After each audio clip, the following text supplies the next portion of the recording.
Mm, um, mm, dum, dum, dum, dum, dum, dum. I've been rich, bro. I'm too rich to drive, bro. Mm, mm, mm, mm. Go, go, go, go.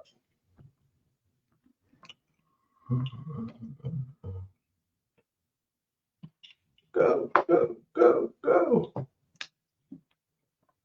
I take my cargo. Go, go, go. Cargo. You got it. Like cargo.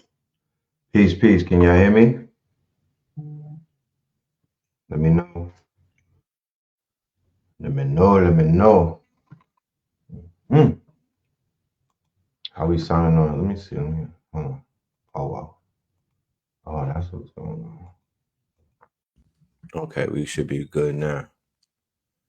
Yeah, yeah.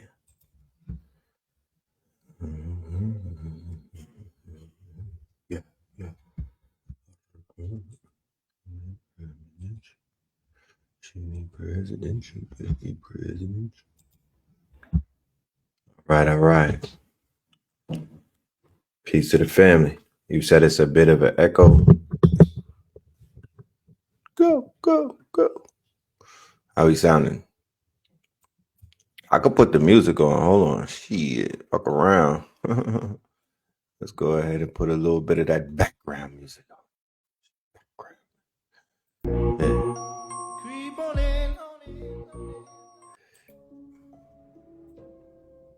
There we go.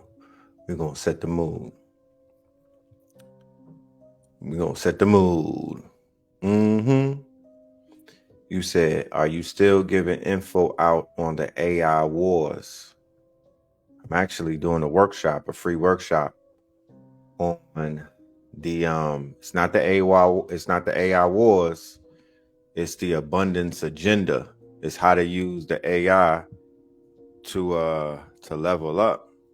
I don't see enough people in our community taking advantage of the advantage. I mean, you know, still on the sidelines, still pocket watching and taking notes and being in fear and living in doubt and just missing every damn thing that was meant for you. That's what I see. I see a lot of that.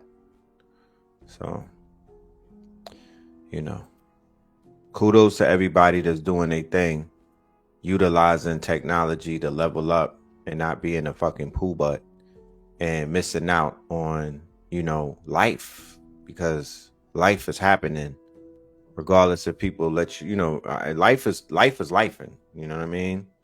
Life is not technology. However, technology has been created to help certain people, in life to get their things done faster. You said we need to program and make our own robots. Hell yeah. Shit. Hell yeah. They at war right now using AI in a war. I would never in my life tell anybody to run away from AI. They blowing shit up right now overseas using AI. Either you gonna learn that shit or you gonna get blown up. That's how I see it. Either you gonna learn what's going on. Your enemy has got a new fucking treasure chest of weapons, and that shit is gonna take you off the planet real quick. They not playing. I'm actually on their platform and their network, so I can't even talk about them the way that I want to. But you don't need me. I could disappear today and you already know that they not playing. You don't need me to continue to trauma bond with you. You don't need to feed off of that energy no more. You've been given enough of it. And you got TikTok, Instagram, YouTube. Every minute you go online is somebody telling you how people is out here trying to push your shit back. So you don't need me for that. You already know what it is. And you not particularly but you know what I'm talking about. You know what I'm talking about. You feel me? Shout out to Camilla in the building. The technology, or the rise therefore of technology, everybody that's watching me right now, we're interfacing through technology, correct? Either through your phone or your tablet or your desktop and whatnot. But this is just the base level of the technology. I don't want people to get comfortable with just a smartphone and think that it ends right there. It goes further than this. There's so many angles, there's so many avenues, there's so many outlets. It's so many things that are basically available at your very hands. But some people are allergic to things like that. They don't want to learn it. You know what I mean? And I think it's not for everyone. It really isn't for everyone, and I understand that. Some people want to, they're more nature based. They want to tap into the real technology, the technology that exists in nature. And kudos to those who can balance the two, because you don't have to choose one or the other.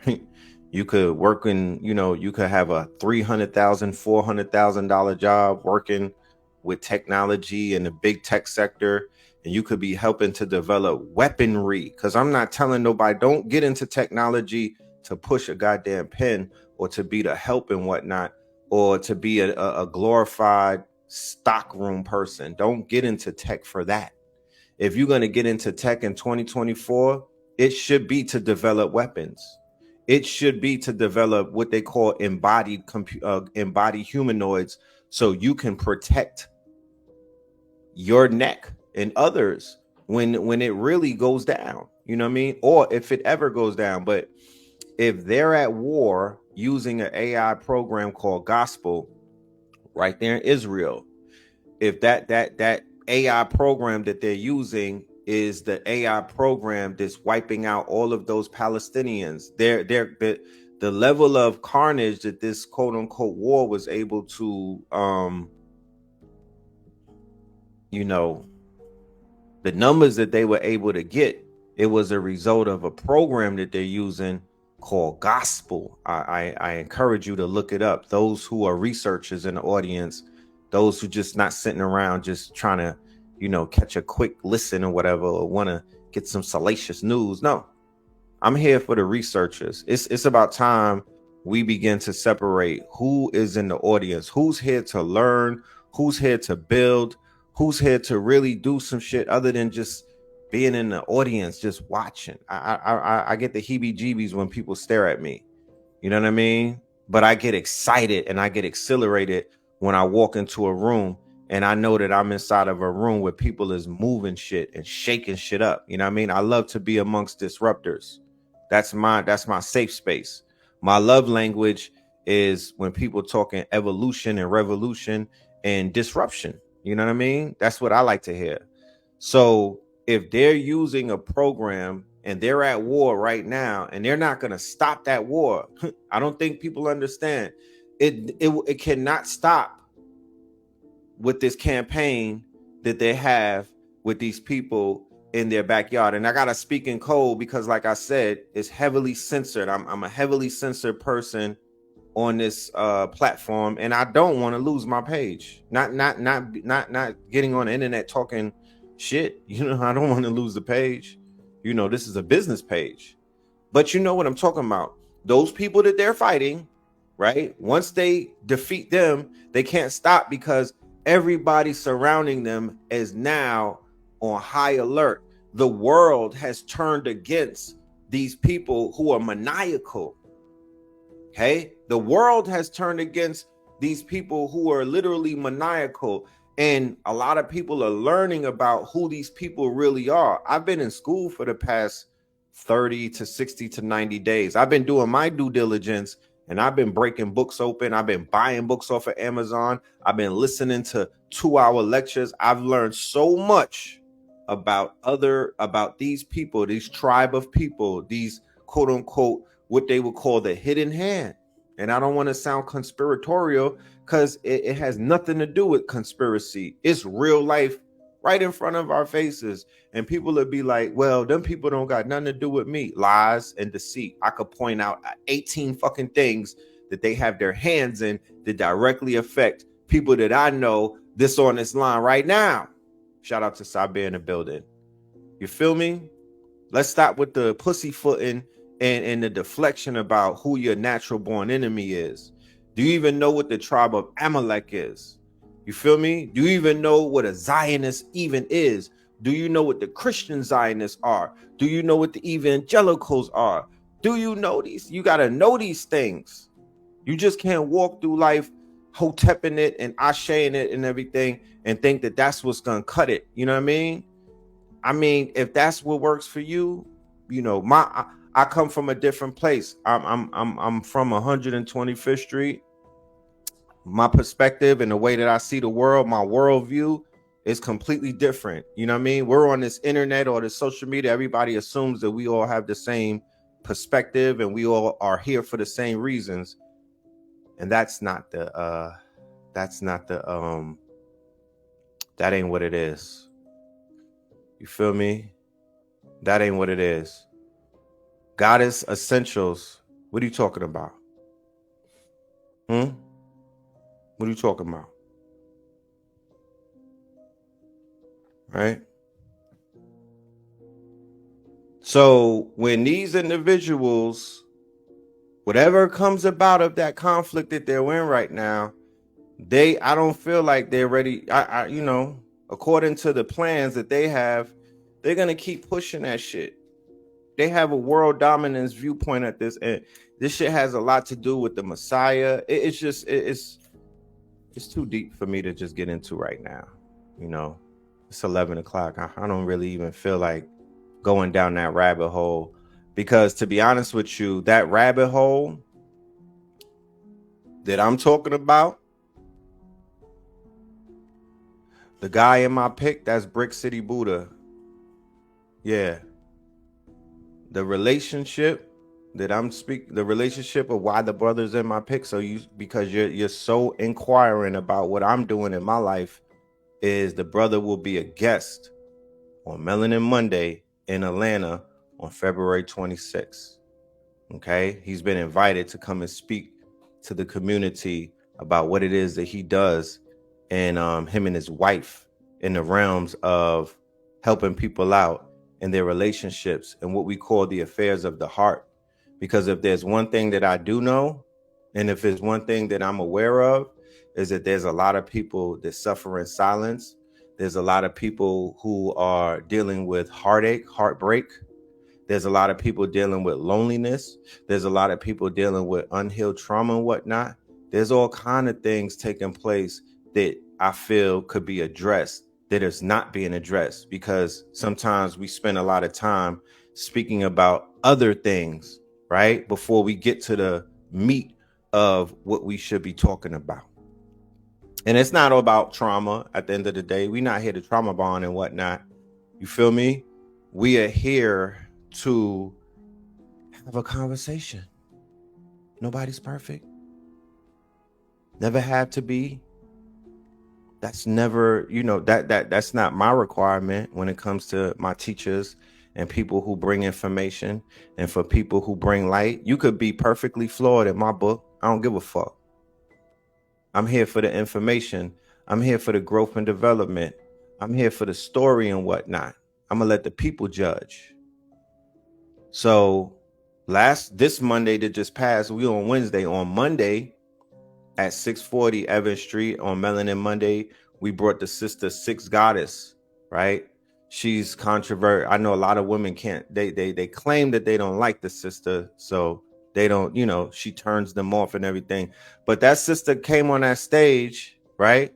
That sister pulled up and she delivered a fucking classic. You know what I'm saying? She answered every single question that I asked her, that the audience asked her, right? And she showed up and she understood the assignment, and she was invited. Once again, like I invited this brother, she was invited and she pulled up. I invited y'all and y'all didn't show up. You feel me? I invited a lot of people and they didn't show up. You feel me? But she showed up. So when it comes to people questioning about what other people are doing, they doing more than what the fuck you doing. You know what I'm talking about? They doing more than what you doing because we don't know you and we don't see you. You're not doing anything. When people are saying, yo, let's come and do something, the people need some help, the people need answers, we don't see a lot of people. So shout out to the people who are at least doing something and doing more than just turning their phone on and whatnot. Shout out to the people who have the audacity to come out their house. Shout out to the ones who have the mitigated goal to show up. I appreciate you. Because it takes a lot to show up these days. It's not easy. You got to get your hair, you know what I mean? You got to brush your teeth. You got to wash your face. You got to put some socks on. You know what I'm talking about? You got to get dressed. You know, half motherfuckers don't even be dressed all day, let alone have some goddamn toothpaste in their mouth. So shout out to the ones who are at least showing up, coming out the house and pulling up and doing something in their community. And they don't be hiding behind phones and computers and tablets, because the name of the show is IRL, meaning in real life. The reason why I did Melanin Monday, or the reason why I'm doing Melanin Mondays, is because I'm trying to break the monotony of the comfortability that this goddamn phone is causing in a lot of people's lives, where we're becoming more AI and we're becoming more Android and we're becoming more of a computer than we would like to even admit. That be for the people that be in the background talking AI this and AI that, but they damn near an Android. That for the people that's judging motherfuckers is walking around wearing headsets, the Apple Vision Pro, and they like, oh, look at them people like robots. And the minute they say that, they got their goddamn face in the phone. Them people wearing them goddamn headsets ain't no different than the motherfuckers that's on the train and missed their stop because they was in a phone playing motherfucking what's that shit called? What was that game called? Yoville, whatever that shit is. You feel me? Them people that's running around looking like robots and humanoids wearing the Vision Pro and whatnot, you can't judge them. I think the whole society is underneath the spell of what is called the what they call the false well, they do call it the Antichrist or the fake Messiah or the fake God. That fake God is technology. People are worshiping technology as if it is a God, as if it does not come from man. You feel me? Do you think it's a better thing to show up and no digital? I think that showing up somewhere in the physical, people have been so conditioned that they don't realize that there's nothing that could replace that. Let's just use this as a case in point, right? Today is Valentine's Day, right? Today is Valentine's Day for people who celebrate it. Would you rather take your date out through the phone? Do you want to talk to your whiz through the phone? Or would you rather she pull up to the crib wearing a trench coat with nothing underneath it and you could physically touch her? Or do you want to get right with her through the phone? Do you want to get right with your whiz through FaceTime? Or would you rather her be in your arms so you could smell that perfume, so you could run your hands through her hair, so you could whisper sweet nothings in her real ear, right? Not into your fucking phone. So that answers your question right away. I'm just utilizing an analogy to make sense about what it is that I'm saying, that nothing can replace the quote unquote presence of a real person in the physical world. We are so conditioned now to experience life through these black mirrors and through these screens and whatnot that we're forsaking the quote unquote physical act. We're becoming more robotic. We're becoming more disconnected. We're becoming more into the matrix than we would like to give ourselves credit right now. I hate bringing this up because people may think that I like to pick on low-hanging fruits, and I really don't. I'm just flowing right now, and I'm just pointing things out that you literally have. Today is Valentine's Day, right? Today's Valentine's Day, right? And there's women out there that don't got a Valentine's, right? And these women who don't have a Valentine, they are becoming intimate with robots. So you tell me how far down the fucking rabbit hole we are as a people. Tell me. People is having sex with robots right now, and that robot is in a place where no fucking robot should be. Okay? Where Dr. Ben told us that was heaven's gates. You know what I mean? Where all things, where it gives life and shit like that. You got fucking robots in there. Battery operated shit. You want to tell me about the Apple Vision Pro? You want to talk to me about AI? You might as well be a fucking engineer at this point. You might as well go ahead and get your goddamn you might as well go all the way in and be in Silicon Valley. You done made it with a robot. Like, think about that. And once again, I'm not taking no shots. I ain't picking on no low-hanging fruit. But what I say shouldn't feel shameful if it is what it, you know what I mean? It is what it is. I ain't here to shame you. I'm just speaking real life. I don't sugarcoat a lot of things. I just speak my truth. I got Tourette's, nigga. I'm slightly touched. You know? So, you know what I mean? Where can you get some of these glasses? Shout out to the sister who made these glasses and whatnot. You hit me on a DM and I'll send you right to her. So it's like sometimes people's are that's why I be dubbing shit. Like I don't like to hear a lot of things because I'm not here for the bull. You know what I mean? I just don't be here for I'm not here for those games. Time is going too fast to be playing with the games, y'all. Time is moving too fast to be playing these fucking games.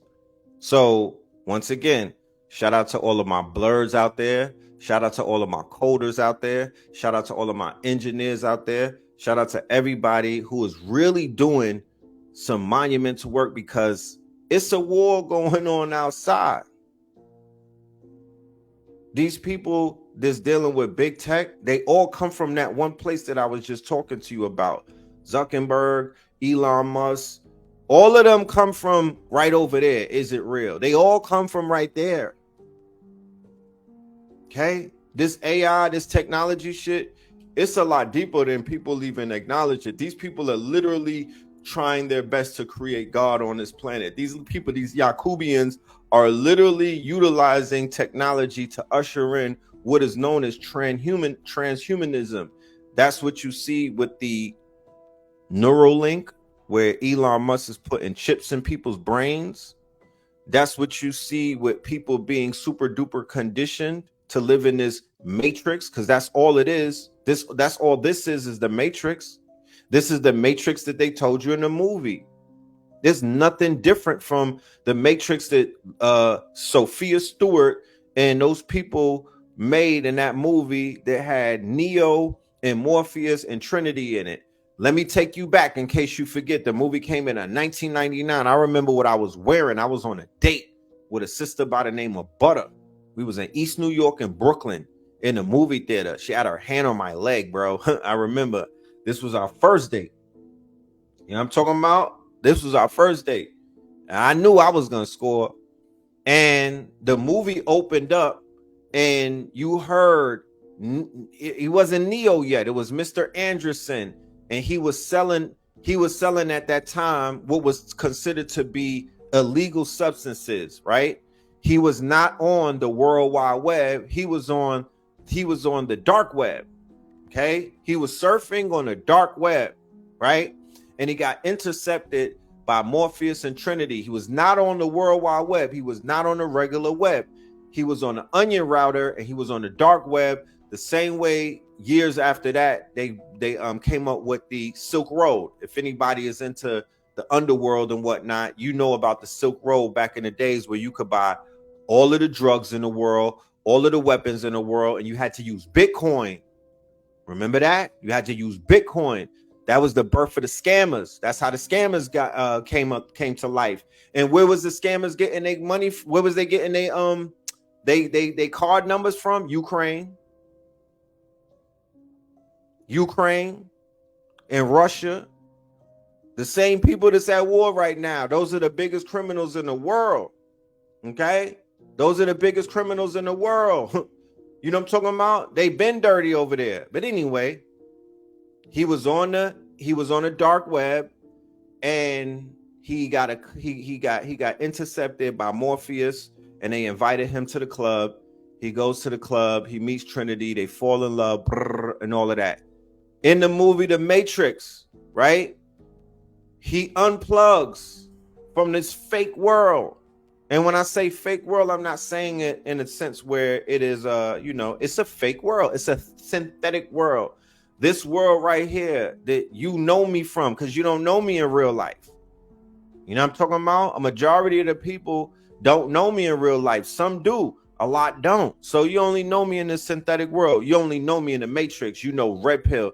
You would not know my name if I didn't put my name on my IG and let niggas know my name was Phil Moreland.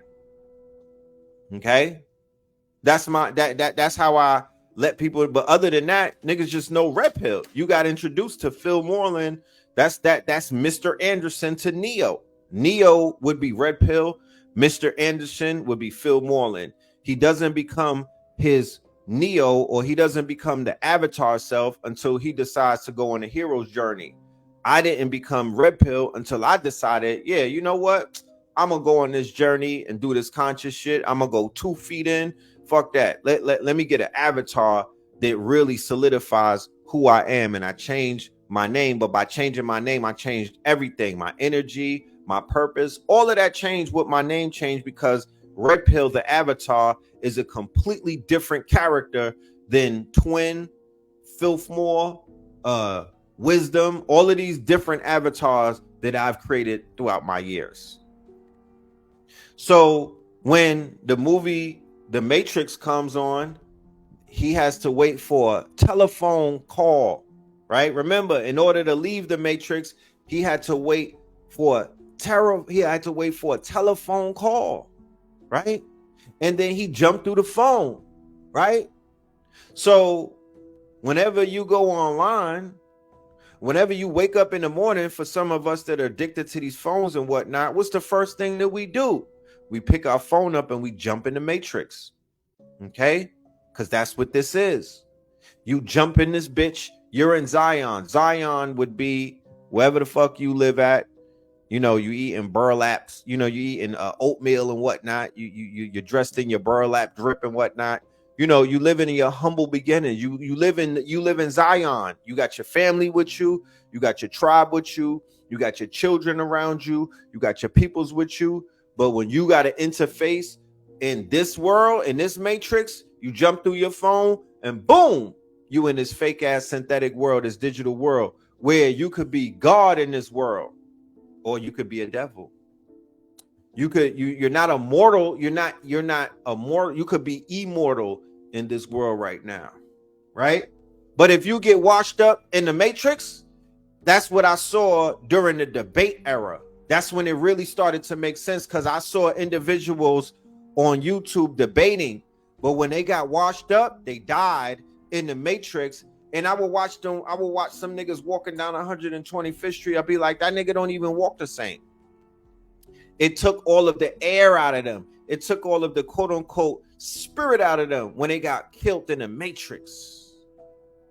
There's people who get exposed in the Matrix, right? There's people who get roasted in the Matrix. There's people who get canceled in the Matrix, and they unalive themselves in the real world. Why? Because this really is the Matrix. The shit that they wrote in the movie that came out in 1999, you are living in it as we speak right now. And it's nothing to be alarmed. It's just you got to know the rules of the Matrix so you could navigate through this thing and you don't take this bitch serious, because this is the Matrix. There's purpose in the Matrix. Why are you in the Matrix as an NPC, not doing nothing? Why are you in the Matrix taking up space? You are NPC. You might as well be on TikTok with that girl eating and whatnot and getting paid for it. Yes, yes, yes. Yes, yes, yes. You might as well be on the fucking TikTok getting paid to be an NPC. Because if you're not here with a purpose, if you're not here running with Neo and Morpheus and Trinity to disrupt this shit, then you just Agent Smith. You're not in Zion. Don't fucking lie to yourself. You're not in Zion. Don't ever think that you could be in Zion by looking at me through your phone. That's a goddamn lie. You're in the Matrix. The only time that you in Zion is when you're not on your phone and you around your people and y'all resonating some ionic, and you have a negative ionosphere surrounding you, and y'all are resonating within the field of love, like when you go to festivals, like when you go to these lectures, like when you go to these gatherings, like when you go to some house parties, like when you go out to, vegan fests and things of that nature. No, that's not the Matrix. That's Zion. That's why we come together. The DJ puts on some house music and whatnot. You know what I'm talking about? You know what I mean? The smokers, the 420, y'all hitting the L and whatnot. You might have to dub up on something. You might get a little bubble. You might have a little something right next to you. You know what I mean? You winding up on her. And the pheromones is in the air. Yeah, that's Zion. The babies is running around. You looking at the future. That's Zion. That's the peace that we've been looking for. That's the peace that we've been looking for. That's the community that we were promised. That's the shit that we talking about. This ain't it right here. Don't ever think that you are going to find any type of peace. Don't ever think that you're going to find the solutions that you're looking for. Do not think that nothing is going to take place through this fucking phone, okay? Don't lie to yourself. This is the Matrix. This is where you come to put on a show. So what is your show? And them pictures with that duck face ain't doing enough. You need to try harder. You know what I'm talking about? You need to try harder than that. What is your purpose on the internet? To show me your baby pictures and your dog and whatnot, and tell me what the fuck you ate? Fail. You don't even know why you're here. You're not even taking advantage of the presence of you being in them. You're not shaking the pillars of the Matrix by showing me what the fuck you had to eat. I don't care. And I told somebody this before. The perfect example about what I'm talking about is the Cat Williams interview. Niggas don't give a fuck about Cat Williams, the real person. We don't care about him. I care about Cat Williams, the character. But when he sat down on Shay Shay's couch, I don't believe I'm calling a grown-ass man Shay Shay, but when he sat down on that man's couch and he gave us his story about his real life, that's why the fucking video, that's not the only reason, but that was the humanization of Cat Williams. That was the look into my real world. I'm giving you the Cat. He was giving us Cat Williams and Zion, right? He was able to switch from the character Cat Williams that we know and we laugh to the real person, whatever the fuck that person is, whatever his real name is. That's what Cat Williams gave us on that couch. And then he was jumping from the character to the real person, to the character to the real person. And people will tell you, I don't care about your real story until you win. Nobody gives a fuck about anything that you got to bring to the table unless you winning in this bitch. If you win, then we want to know about you. If you're not winning, I don't care what you had to eat. I don't care about your trauma. I don't care about your drama. We don't care about none of that. That's why they tell you, you cry on the internet, 80% of the people don't give a fuck, and 20% of the people wanted to see your ass crying in the first place, and they can clap it up. So please, if you take anything away from me in the terms of advice, stop putting your personal life, stop putting your real life, stop putting everything that got nothing to do with the internet on the internet. That's for people in Zion that care about you and love. That's why we got so much problems that has exasperated ever since the rise of social media. Niggas have gotten worse because you did not read a manual on how to get on the internet. You're on social media and you're not doing what is social networking. You don't even know what social networking is because we have not been taught about social networking. So you on social media, once again, like the battery in the Matrix. Remember they showed you the battery in Machine City, right? Remember they showed you the battery? That's all you are, is a battery. If you not disrupting this bitch, if you not shaking the pillars of it, if you're not pulling people out of it and bringing them into Zion, you work for the Matrix, you a battery in the Matrix, and you might be Agent Smith. You know what Agent Smith is? Agent Smith in that movie is this. When you get on the internet, you know, you niggas on Facebook, you there with people that you went to school with, you there with your family members, old ass family members, uncles and nieces and cousins. They completely the opposite of you. They don't know 1% of what you know. And here you on sharing Dr. Umar video. You want to do these deep ass status updates. You're reawakening. Them niggas is turning into Agent Smith on you. Who is this nigga? You know what I'm talking about? Look at Mr. Anderson trying to be Neo. Unfollow, right? They sending shit to your baby moms. Yo, this nigga smoking. This nigga wilding. Who the fuck is this nigga? Oh, look at Malcolm X on the internet. They laughing at you. You a fucking joke to them. They got nicknames for you. You coming into the picnic, the shit gets quiet. You like, what's going on? Them niggas hand you a fucking carrot and some celery. Here you go, Dr. Sabi. You know what I mean? Like, you're the fucking joke of everybody. But the joke's on them. The joke's on them. That's somebody said FB is the worst. If you on FB, I understand Instagram, but if you on Facebook trying to be conscious, my nigga, then I don't know what to tell you, bruh. I don't even know what Facebook is like. I don't even know what goes on Facebook anymore. But I know people be on my Facebook inbox sending me videos of like George Floyd. Like, how late are them niggas on Facebook? They sending me, yo, you heard about George Floyd? Like, damn, fam, y'all niggas is in another dimension. Like, there's literally, I think that there's a timeline shift. A Facebook timeline is like they on planet X or some shit. You know what I'm talking about? And Instagram is like planet Y. TikTok is a whole nother planet. It's people on TikTok saying shit and doing shit, and they're not on the same timeline as these old fogies on Facebook. But what do happen on Facebook? You want to be super duper. You niggas want to be blackety black. You get unfollowed. Niggas is inboxing your parents and whatnot, telling on you. Your grandmother, she done disowned you and whatnot. That's not Randy. Who the hell is that? Who is Osiris Bay brother X? Who that is? That's not Randy. That look like Randy, but that's not him. Why is he wearing that thing around his neck? Oh, goofy ass people on Facebook. You on Facebook trying to lead the revolution. You a weird ass. You need to sit down somewhere. You know what I'm talking about? You need to sit down somewhere. Because that's not what this shit is for. We are on the internet. We are on social media. We ain't even using it for its right purpose. You know, we could be getting rich.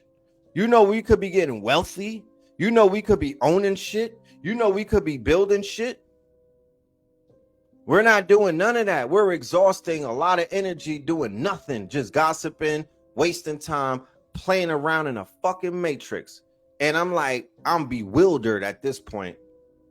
But we don't be knowing these things because people just think, oh, you download an app and you just turn it on and you just pop out and put your pictures up and whatnot. No, it's not what this is for. That's not what this is for. Look at the comedians that's making millions of dollars, Desi and all of them. They know what this is for. Look at Just Hilarious. They know what this is for. They using this shit for what it's for. Get up there and play your fucking role, whatever your character is. That's what the internet, that's what social media is for. It's for characters only. I don't care about your real. I'm super real. And what the fuck does that have to do with anything? Who asked you? You know what I'm talking about? You obviously trying to make up for something that you don't got, trying to convince a nigga how real you are. That's not what the internet is about, though. What's your character? How could you either entertain a nigga? How could you educate us? What are you doing? Other than that, you just a voyeur. You just like watching. You like to watch, right? I get it. A lot of people like to watch. We actually live in an age of voyeurism where you drop a sex tape, everybody's running to watch because they like to watch. We live in the age of voyeurism. People, it's more people that's going to watch than that's going to turn away. You feel me? And because we live in an age of voyeurism and many of us have been conditioned to be voyeurs and whatnot, really, we on the internet just kind of like prying into people's life. We want to We want to see the behind the curtain shit. Niggas is cool with that's why OnlyFans took off the way that it did, because keep in mind, you dealing with people who are not these people who run these platforms. These if they're not the neuroscientists, they have a whole team of people from MIT, Stanford, all of these fucking Ivy League colleges. All of these companies are considered Ivy League companies because their staff is mostly Ivy League, and they study human psychology and human behavior. They're studying Nietzsche. They're studying Carl Jung and whatnot. They're studying your lower self. They're studying Edward Bernays, how to market to your lower chakras, how to market to your desires. Remember, there was a documentary called A Century of Self, and a century of self is a must see, because if you're going to navigate through the internet, if you're going to work through social media, God forbid you got a company and you need to sell something in this digital economy, you got to understand human psychology. You just can't be winging this shit. That's not how this works. That's not how it works. Don't be a fucking dun-dun-dun. That ain't how it works. These companies did not cross the $1 trillion mark by fucking guessing. They did not cross the $1 trillion mark by just throwing shit up and see what sticks. No, they got about 10 years to 20 years of pure data that they've been crunching. And by crunching the data, they know the behaviors. Henceforth, why social media, the noose has tightened over the years versus how it was when it was in MySpace days. The reason why it was not as tight as it was in MySpace days, one, they didn't have the algorithms created. They didn't upgrade. The algorithms were baby algorithms, and they did not have the data. Okay? Data is gold. They needed the data. Once they found the data, your scrolling habits, shit that you like, you put up your 5 books that you read, the 5 movies that you like, your family members, all of that data, they was able to create all of these new algorithms, right? So with the new algorithms that they've created is putting everybody in these echo chambers, right? In these echo chambers, I got 100,000 plus followers. I'm only surrounded by like 100 people of those people that are following me. They only give me access to about 100 people to see me and whatnot out of 100,000. And then for the people that I'm following, I only see about 1,000 of those. So I'm in an echo chamber. There could be, out of the other people that I'm following, they could be dropping some deep shit. They could be dropping information that can help save me. They not showing me their posts. They giving me niggas that I don't follow. I'm like, how the fuck are you bringing people on my timeline? I don't even follow these people. What the fuck about those other 5,000 people that I follow? Are they gone? Or are these niggas, are they on vacation? Where's their information? It's called an echo chamber. Henceforth, why New York and a whole bunch of other states are suing Meta. They're suing Meta because they have the scientific proof to show that they're manipulating people's consciousness, right? Whether they're manipulating your mental consciousness, your spiritual consciousness, they are pushing trauma on you. Shout out to Queen of Green. So they're pushing trauma to you. There's push notification. They're pushing trauma, shootings, police riots, niggas getting beat up, gossip, Ice Spice, you know what I mean? All of these things through the algorithm is being pushed all upon you and whatnot. So you be like, damn, the world is fucked up, man. Everywhere I look, it's a babies is dying. Niggas getting carjacked, man. Oh shit, man, shit crazy. You know what I mean? It's kicking out your anxiety. Got you feeling all kind of ways, fucking with your manifestations. And then that affects your work. That affects your movement. That affects your energy. That affects your worldview. That affects the way that you see yourself 100 years from now, 50 years from now, 30 years from now. Then you got people saying, I don't even want to bring children in this world. It's so dangerous. Why don't you become dangerous then? Why don't you become more dangerous if that's the case? Fuck out of here. I wish I would let these people convince me not to procreate. You might as well lay down at that point. The fuck? You that fearful? You that fearful? You that negative? You've been affected that much. The program has worked that well that they got niggas ready to tie their nuts up. You know what I'm talking about? Scared to procreate in this bitch. When gods and goddesses is coming up through this motherfucker, shaking shit the fuck up. I told you before, these COVID babies is different. You feel me? They different. I want to bring 10 of them in this motherfucker. I want to bring 10 more in this bitch. They're different. And they got purpose. And they came here to make some shit happen.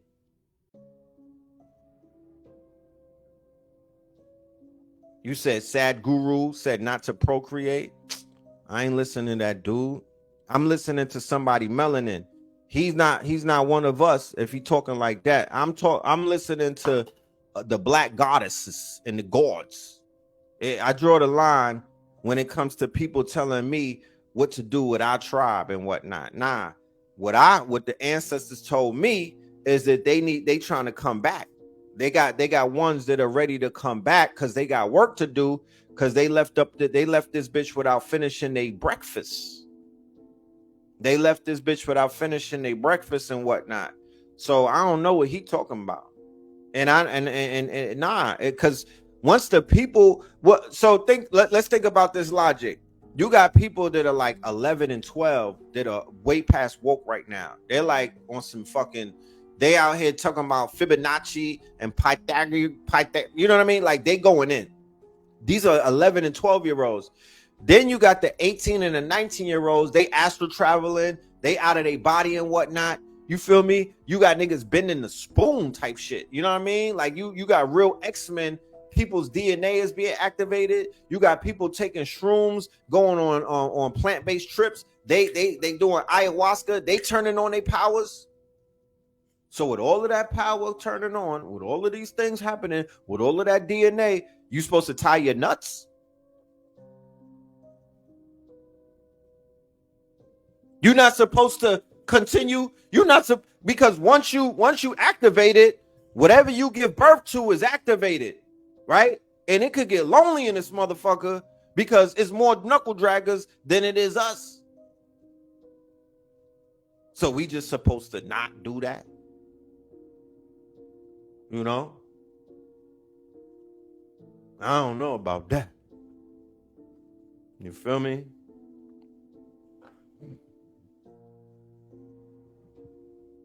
I don't know about that.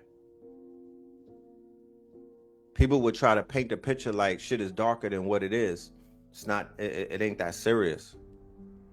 I've been through some dark ages. This ain't it. Niggas got 500 channels. They got a fucking machine. They got a whole machine that they put on their face where they walk around with. They got technology. They got access. Motherfucker could get on a plane and travel the world right now and hop off and knock down something right in the airport. What's so bad about this world that people is acting like they hate it here? I ain't here for the trauma bond. You know, shit ain't easy. But who the fuck said it was supposed to? When the fuck did people think that they was born in Smurf Village? Like, what part of the game was that? Who told us that we was born in Smurf Village?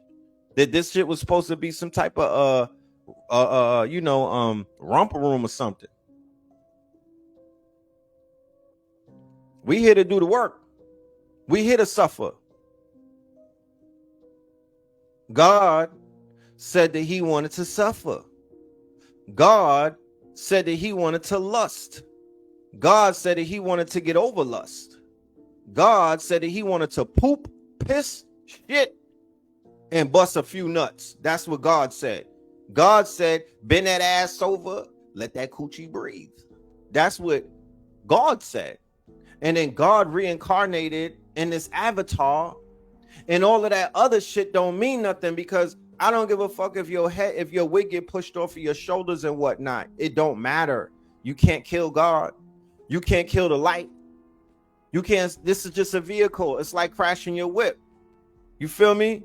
It's like crashing your whip. It's no different. You crash your whip, you get another one. That's what this world. If Sad Guru or whatever the fuck, if he meditate a little bit more, he'll be able to tell you that too. It's not that serious down on this fucking plane. This shit is such a finite existence. It is not that serious. But we literally are here for experiences. That's what we're here to do. We're here for experiences. And the number one thing they say, don't go out bad. That's just the only thing that you can do is to go out bad. You feel me? Don't go out bad. But have the experiences. Don't live underneath the quote unquote restrictions of the Matrix.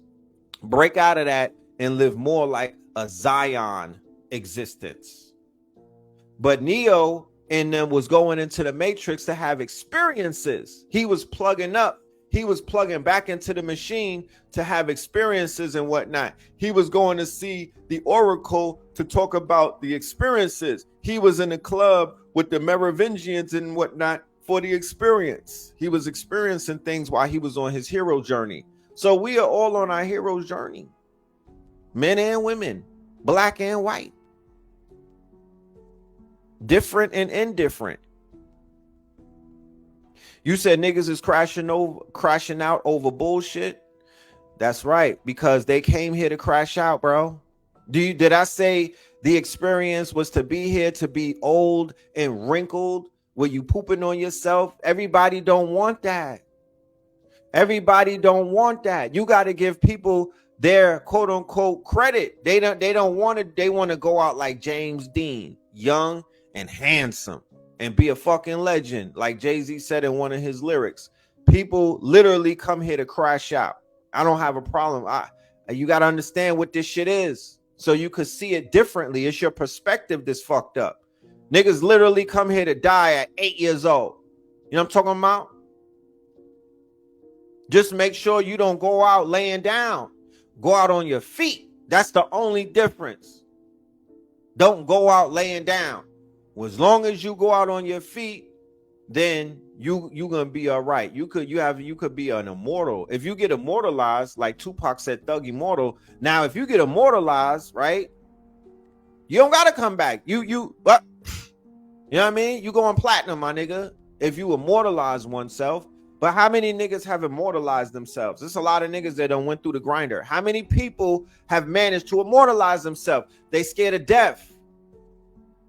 I haven't met too many 100-year-old immortals, though. You're not going to be immortalized at 80 years old, unfortunately. People like Harry Belafonte, all of the elders that died, they didn't immortalize them. They gave them their props, and then they was like, carry on. Pop Smoke got immortalized. Nipsey Hussle got immortalized, right? They wasn't 80 years old. I'm going to let you think about that.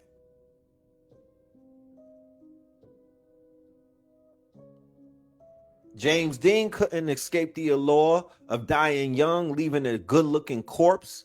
That's on my favorite song he ever wrote called Allure from Jay-Z. Allure. Go check that out. And I'm not, I got to be careful what I say because people be taking shit and literally misinterpreting it. But there is an infinity program that people have the option to sign up to when they come here. And you're not going to be here for long with the infinity program. You're going to be part of the 27 club or the 25 club, or like Pop Smoke, the 20 club or the 18 club. But you got to put in work before you leave, though. It's all about faith without works is dead. You got to put in the work. Tupac was in the studio doing what? Working. He was doing what? Working. He was having his human experiences, fucking up and things of that nature, wilding out. He was in character. What do people say? Oh, nah, Tupac really wasn't like that. He was a nice guy when the cameras was off. Exactly, because he was in character, motherfucker. Why? What, you trying to get an exclusive interview because you want to talk about who he really was? You had the opportunity to see his real self, LaShane or whatever his real name was. He was that around you because you was his safe place for him to take off his character and just be who the fuck he was. But the minute them cameras turned on, he was Bishop. The minute them cameras turned on, that nigga was in character. He did not end the method acting of that role of Bishop and Juice. He stayed in character. He was like, you know what? I'm gonna ride this character out. That's what he did. And he was able to come up with a lot of content. He was able to create a lot of content. He was able to be very polarizing while he was here. And then he went out young.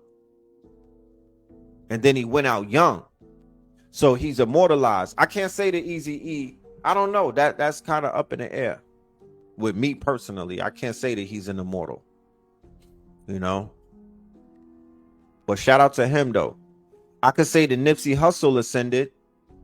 Because some people die and some people ascend. You got to know the difference.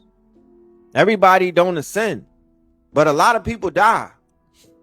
There's a huge difference between dying and ascending. Just know that. Just know that. And when somebody is ascending, the whole world feels it. It's just not gonna. You know how you got your personal. Everybody got a no. It's just not you feeling it. It's gonna be felt. It's gonna be felt. Okay.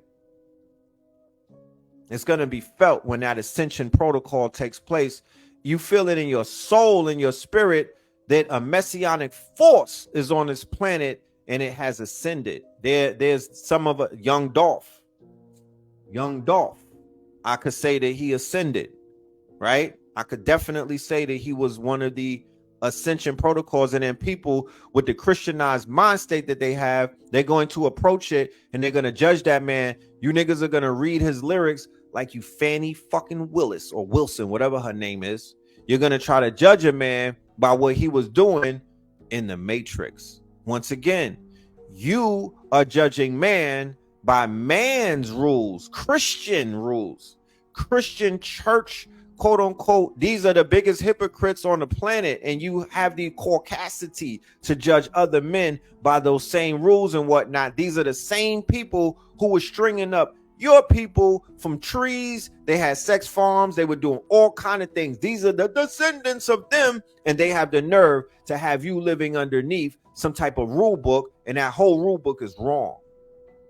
XXXTentacion ascended. He made peace with himself. So did Young Dolph. Go and listen to the interviews with his wife. The character Young Dolph was not Adolf. That was not the man that you seen in Zion when the camera's off. You can never judge anyone from what you see on the camera. Remember that. You can't judge my character. Who the hell? You can't judge my character as much as you can't judge Bishop from Juice, right? Can you judge Bruce Wayne? Can you judge Batman? Can you judge Clark Kent? Well, you can't judge Red Pill. And you can't judge XXXTentacion. You can't judge Tupac. You can't judge Biggie Small. You can't judge Eazy-E. All of these are characters. Eric Wright and Eazy-E is not the same person. Jaceel and XXXTentacion is not the same person, or Jason, whatever his government was. Those is two different people. Drakeo the ruler. Yeah, shout out to Drakeo. Takeoff, Ascension Protocol. Because in the year 2020, when Pop Smoke got murked and whatnot, there was literally, I did a video, 200 plus rappers died. 200 plus. They all didn't get shot. You had car accidents. Some of them had heart attacks. Some of them had overdoses from the Fetty and the lean and whatnot. Some of them and some of them got murked and whatnot, right? Some of them got murked. They did not, right? They did not. They were not amongst the Ascension Protocol. They say it's how you start the race. They say it's not how you start the race. It's how you finish it, right? It's not how you start the race. It's how you finish it. Because somebody's asking about P. Diddy or Sean Combs. His race is not over. Everything gets added up when it's over. When the show is over. You don't know right now because the show ain't over right now. But he definitely, in my humble opinion, he will not ascend. He will not be an immortal. He kind of like fucked that up.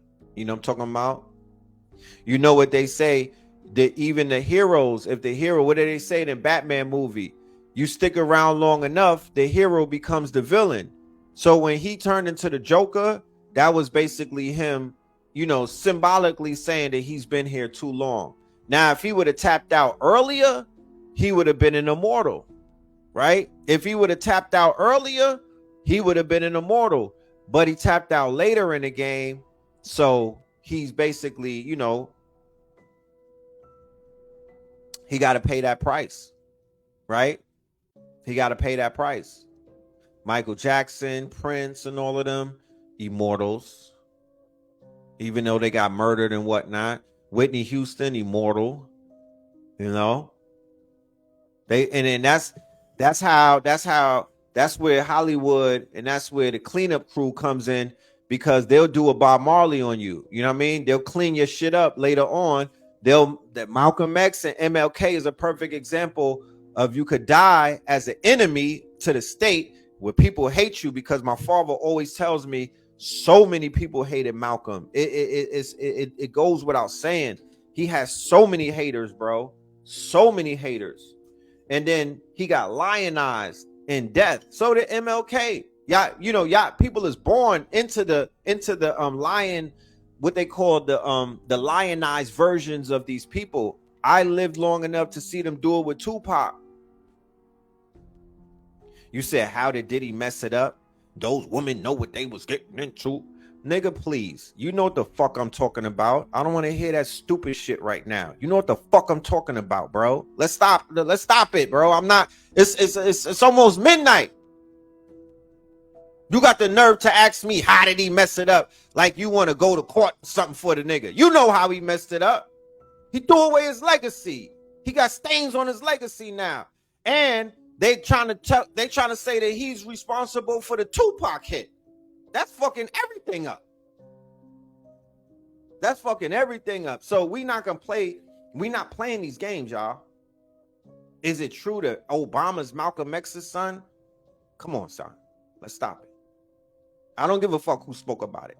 Let's not do that. You know what I'm talking about? Let's not do that. You getting way off topic. We got to stay focused, bro. We got to stay focused. You said, what's the difference between ascending and... I'm trying to give niggas the key to get the fuck out of here the right way. You niggas talking about nothing. Like, for real? Come on, fam. You cannot... I'm just saying... No man is perfect. If he was responsible for Pac, he would be in handcuffs. You don't know what the fucking future is to hold. You literally sitting in the movie theater acting like you could see the whole movie in a few minutes, bro. How do you know? How do you know? That movie is not over yet. It's not how you start the race. It's how you finish it. It's not how you start the race. It's how you finish it. They race, the niggas are still running right now. The race ain't over. You don't know. You don't know what's going to come from that. What I do know is it just won't evaporate because you said it will. It just ain't going to go away. It's you got to. Shit is out there. You know, there's something called cause and effect. And these planets are aligning. The precession of the equinox is taking place in such a way that things are aligning, and there's certain as you can see in real life, the rivers are drying up, right? You got all around the world, the rivers are drying up. Things are beginning to surface. Things are coming up from the ocean and whatnot. That same thing that you're seeing symbolically is also happening in a lot of places where people were hiding secrets, right? That's what you're beginning to see. Is Keefe D out on bail? I believe the Keefe D, I know they granted him bail. Did he actually pay the bail? Is that man home on house arrest? I'm wondering. Cause that nigga talking. You know? He talking. But there is no difference between ascension and immortalized for Ashtar, who was asking. He said, what's the difference between ascending and being immortalized? When you ascend, the ascension protocol is the ascension into immortality. That's part of the immortal. That's your coronation into the immortality. So when they had that man's coronation, when they had his going home ceremony, I'm talking about Nipsey inside of the State Farm Arena. No, what was it in LA at the Staples Center?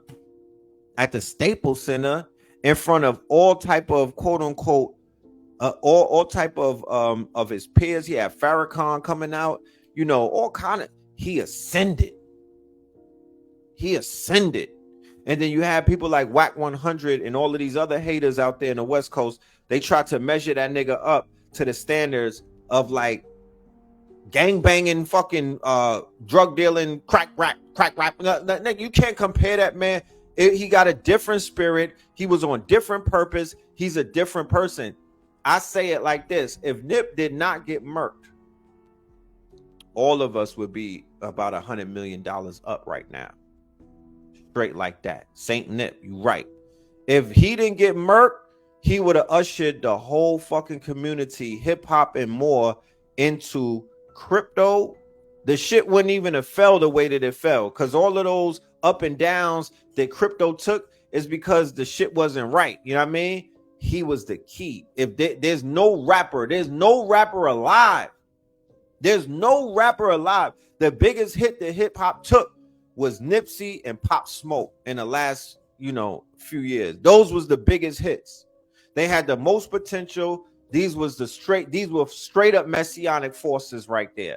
And when I say messianic, once again, do not look at it through the lens of your programmed Christian mind. I'm not talking about men who walk a straight line. I'm not talking about men who fit the criteria of what you thought your pastor was. Get out of that mind state. Okay? Get the fuck out of that mind state. That's not the type of people that I'm talking about. Those ain't the ones that make it through. If you really want to keep it a buck, it's not that. That's not what I'm talking about. Messianic force is something that Fred Hampton had. Messianic force is something that Tupac Shakur had. You got to go and do your research on what the Messianic force is. That's the same Messiah that them people that I'm talking about is our open ops. That's what they're looking for. That's what they got their own Messiah, but they definitely are here to stop your Messiahs from coming up. They be signing them to their labels. They be like, all right, we gonna watch these niggas. We know who he is because we ran his fucking DNA. We ran a blood test. They know from birth who you are. They know from birth who you are when they take that fucking blood out of your foot. They know who you are. So they like, we gotta watch them, right? Because literally, you think we living in an open air society, nigga. This is the Gaza Strip. It's just stretched. Nigga, this is the Gaza Strip. We are being surveilled. We are underneath. Niggas talk about we live underneath a dome. Nigga, we live underneath a prison complex. They watching us. They listening to us. They know who we are. They be following us. They know everything. You think motherfuckers can't see through your wall and shit? You think motherfuckers can't see through your walls and shit? You think they don't know who you are? You think they could see your light from space? But you don't believe. You need a white person to tell you that. So I'll just, you know what I mean? You niggas stick around. They'll tell you one day on 60 Minutes. They could see your light from space. The same way that you could see a fucking star, the fucking star could see you. Okay? In your house, your little brick, your roof is not blocking the fucking light, nigga. They see through all of that. They see all of that. They know the messianic ones. They could tell you. You ever worked in corporate America around a lot of peckerwoods and whatnot? I'm talking about high level peckerwoods. I used to work in Goldman Sachs, bro. I was in a stock room, but nigga, I was in Goldman Sachs. I was in Jive Records with Clive Davis and them.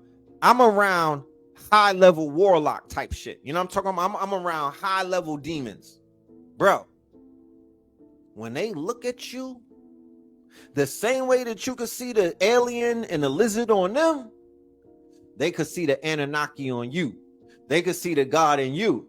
And that's why they be getting rid of niggas from them jobs and whatnot, because your energy and your presence and what you bring, that messianic force, is going to disrupt all of the fuckery in that building, and they have to get rid of you. They cannot keep you in it because their power cannot overpower your power. Your power, you have a messianic power. You have the power to motherfucking wake everything sleeping around you. Okay? So that's why they go with the niggas with the broken wrist, because once your wrist is broken, then you've been compromised. No disrespect to you niggas that been compromised, but you're not a threat. Anything that could be bent over is not a threat. Let's keep that in mind. What? It's past 12 o'clock, so we going in. I'm on my shit right now, and I'm not gonna stop.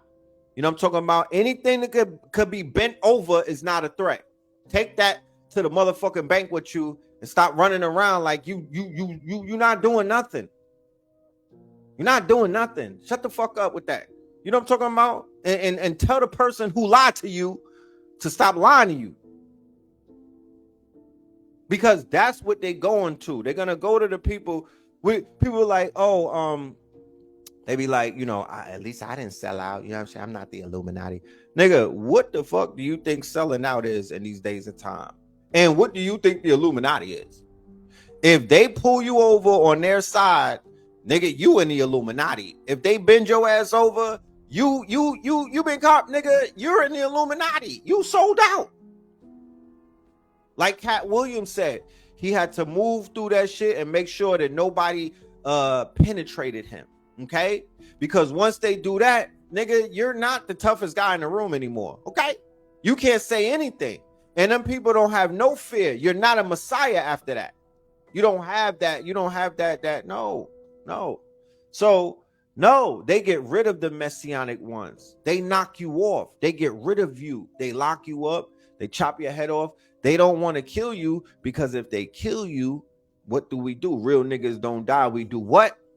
Because remember, it's not one messiah. It's a messianic force. When the corpse hits the ground, or when a host or the husk hits the ground and the spirit rises up, it jumps into other people. It multiplies. When you become immortalized, like Tupac said, I'm not going to be the Messiah, but I'm going to give birth to the Messiah, because he knew that his force and his spirit and his messianic energy was going to transfer into others. So you have many people growing up saying, I am the new Pac. I'm Boo Pac. I'm the new Tupac. I'm this Pac. I'm that Pac. Because his force and his messianic energy has now been multiplied, and people want to live through it, and they want to encompass it, and they want to become it, and they want to vicariously carry out the Tupac quote unquote 7-day Machiavellian, the 7-day Illuminati theory. That shit is, some people is charged with that. Some people are charged with that. You know what I'm talking about? So with Nipsey Hussle, he came up, he was like, yo, we're going to do cryptocurrency. This is when Bitcoin was not at $50,000. It was not at where it's at right now. He was like, yo, we're going to buy up this Bitcoin. We're going to work on the blockchain. We're going to teach the children in the hood how to code, how to program, and all of these things. He was saying all of that before AI came. He was saying all of that before the shit really, he said that before Ethereum was created. Okay? Because Ether was created after his death. So he would have been like, nah. He would have been able to go on EYL or somewhere and be like, nah, get the Ethereum. That's a bet. That's a call. Go grab that shit right now. It's only $5. It's only $10. It's only $20. It's only $100. And he talking to dope boys. You got to remember, hip hop, these rap niggas got money. He talking to industry niggas. He talking to dope boys, gangbangers and whatnot. What would they would have did? They would have been onboarding. He would have onboarded them and told them what to do, how to do it. He might have popped out. Jay-Z, he might have had the big homie with him. Jay-Z would have been like, yeah, buy crypto or buy this. And then when that shit went through the roof, financial freedom. We're going to be building now. We gonna buy shit. We gonna own shit. We gonna make something happen because now we're empowered and whatnot. He was the messianic force that had the capabilities to do that. He was able to explain the blockchain. He knew all of the things that we know right now. He knew that. He was trying to inform the people about it. And let's not even mention the music that he may have done and other things, but he was on his way and they clipped him during his ascension. Okay? During his ascension. I could talk about the Pop Smoke energy, but that's just that's for a different day. He wasn't the same. It wasn't like he wasn't bringing Bitcoin. He was bringing more of an energy. He had a very transformative energy. He was going to elevate black men and women to a place where, you know, because he had that force. And I'm not talking about, remember, you just met that man. I'm talking about Pop Smoke 4 to 5 years down the line, not Pop Smoke when you just met him. I'm talking about Pop Smoke when he was when he really blew up, when he became a megastar, when he really worked this shit out, because he had the energy. He had that shit in him, bro. I promise you. I know the messiahs when I see them. And everybody ain't one.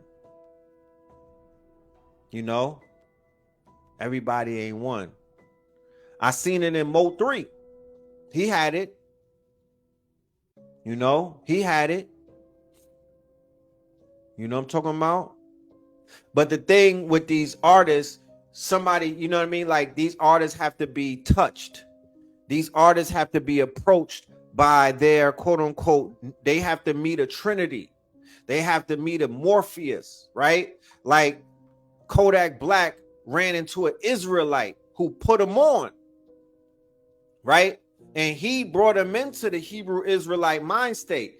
These artists that go to the feds, that's where they meet their Morpheuses, right? When they go to the feds, not the state, more so the feds, because the feds, you got a lot of Morpheuses to be in the feds, because, you know, that's like white collar, you know what I mean? The intellectual geniuses in the Morpheus types are in the federal penitentiaries and whatnot.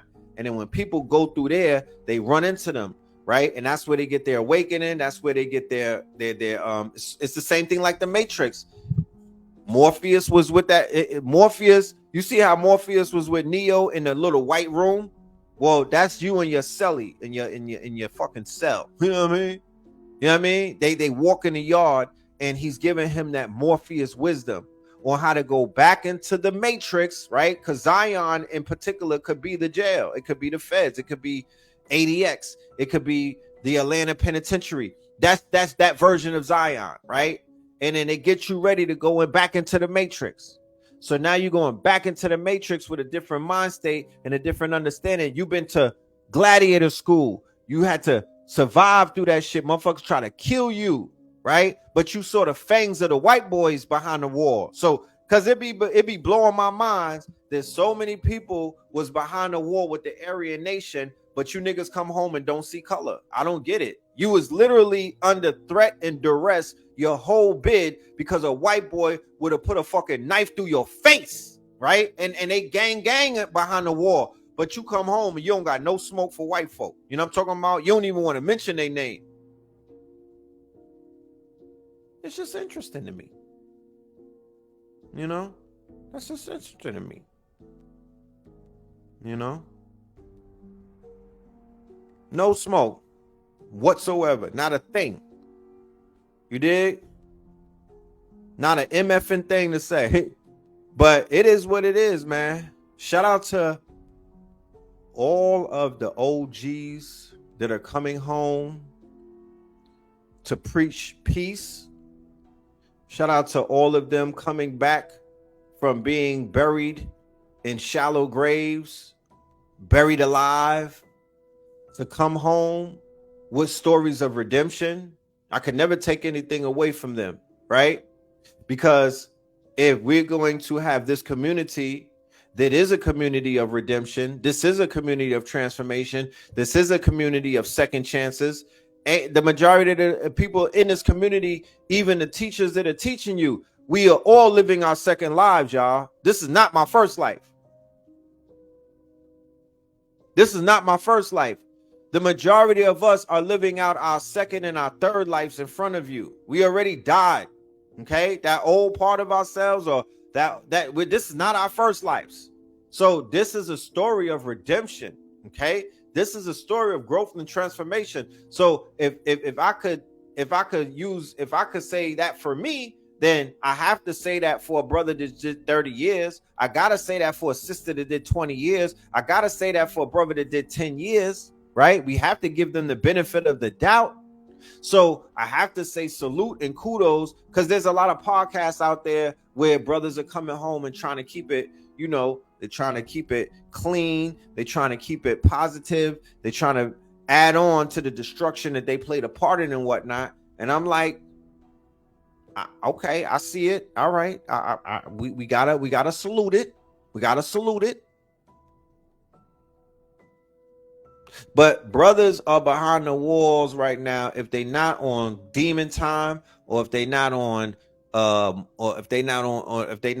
zesty shit, if they not at the Zest Fest, if these niggas are not headlining the Zest Fest, then they're behind the walls getting educated. They call it college. It's their rites of passage. Some of us, rites of passage, it happens whenever. You know what I mean? At 30, at 13, at 23, at 43, at 53. It happens whenever it's supposed to happen. Let's just say that. Niggas got some old, we late to the fucking rites of passage. Black people always late. Some of us are like 30 years late to our rites of passage. And unfortunately, for some, they have to get sat down. Because remember, rites of passage is what? Life and death, right? Well, that's the pokey, nigga. That's that life bid. Niggas is getting triple life and whatnot. And in order to get out of that grave, you gotta use your mental fortitude to get that white man his time back, right? How strong is your mind? Because people are doing it. How strong is your will? Because people are doing it. How strong is your how strong is your spirit, right? To go from being buried alive. You're literally in a cocoon and whatnot. You're in the darkest days of your life. How powerful are you that you could break through that bitch and come up out that bitch and come into the world as a new person? Because if you give them people 20 years, if they give you 25 to life and you go back and do an appeal and give them niggas 20 years and then you come home, you're never going to be the same person. You've permanently transformed. You'll never go back to the knucklehead teenager that got you 25 years to life. Right? Like, I'm from a certain era. So I see with the shit that I'm seeing is not what everybody, like I said, there's people that was born after 9/11. So we have two completely different perspectives. I literally, the people that's coming home right now, I remember who these people were. I was outside when these niggas was running shit. You got some real heavy hitters coming back to these motherfucking streets. I'm here to let you know these was the titans of the 80s and the early 90s and whatnot. These was the Larry Hoovers of our era back in the days. They're coming home right now, and they're coming home with their head a little bit screwed on tighter than I remember them having it. So what do we hit? What do we have to offer them? Other than some fucking likes and follows and whatnot, what do we have to offer these titans? Because these people, if they wanted to get active and put in work, they could do that. They could do that. They got it in them and whatnot. These are active people who took life already. You feel me? They got it in them. So what do they have to come home to? Other than a fucking non-for-profits hustle. Like, what do they have to come home to? Other than a book bag giveaway.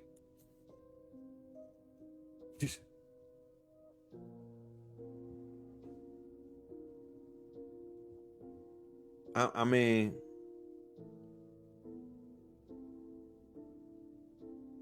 it's just so complex, you know what I mean? And people sign up for this shit and they don't know how many layers exist in this movement. They don't know They don't know the dexterity of this movement. They just think it's, go get you a rice cake and some sea moss and repeat Hotep 3 times type shit and Grand Rising.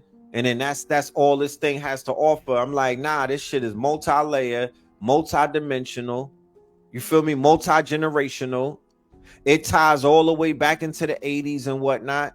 You feel me? It ties all the way back into the 70s. It's intricately tied into the hip-hop culture. It is hip-hop. This is hip-hop. Don't call it consciousness. This is hip-hop. There's 5 pillars in hip-hop. The 5th pillar is consciousness, or what they call knowledge of self. That's what this is. You feel me? That's what the fuck this is. That's Dr. York. That's the NOI. That's the FOY. That's Farrakhan. That's Malachi Z. York. That's the Nuwabians. That's Ansar Allah. All of that is hip-hop. Yeah, they forgot the 5th element. We had to bring that shit the fuck back. We're the living, breathing proof that the 5th pillar is back. And that's why hip-hop has to be taken back over. Because nobody even made the fucking announcement that the 5th pillars are back. Nobody even made that announcement. Nobody is even standing on that shit. Niggas ain't even standing on it. That's why they not eating the way that they supposed to eat. Because we supposed to be standing on all of them fucking pillars. And we supposed to be taking all of them pillars and eating off of them. Let me give you the 5 pillars. If we were to take back the 5 pillars, niggas wouldn't be going through poverty. Niggas wouldn't be going through what we going through. Niggas wouldn't be going through gentrification, homelessness, motherfuckers with no jobs, unemployment. Remember, and I said it at Melanin Monday, and y'all should have been there this past Monday with the Sister Six Goddess, but we'll put the clips up.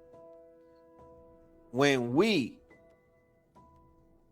lived in places like Detroit and all of the quote unquote automobile cities, right? What they call production hubs, right?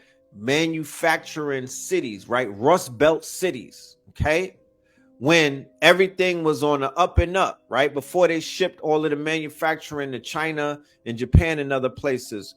When we lived in those places and when our great-great-grandfathers were landowners, right? Because they try to shame us to make us feel like our ancestors was doing something wrong, when in reality, they was doing better than your ass, and they was doing more than you. How do you know? Because how the fuck does somebody great-great-grandfather have 40 acres in the South? How, Sway? And you niggas is claiming slavery. How? And you don't even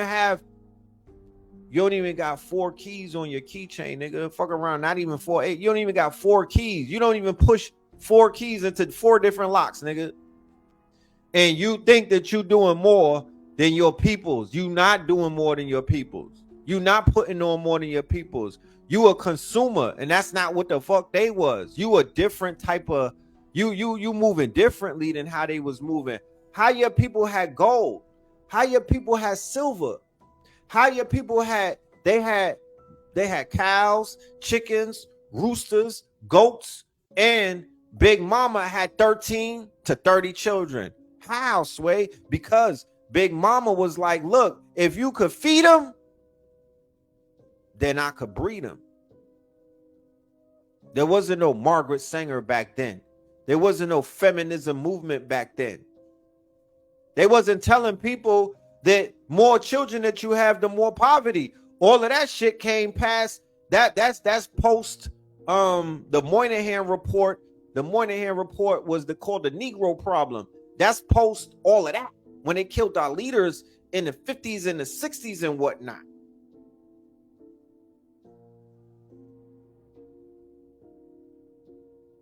Yeah, a lot of crackhead uncles was selling fucking property back in the days for goddamn pennies on a dollar because they didn't know how to take care of that land that their family members worked hard for and whatnot. So here's the thing.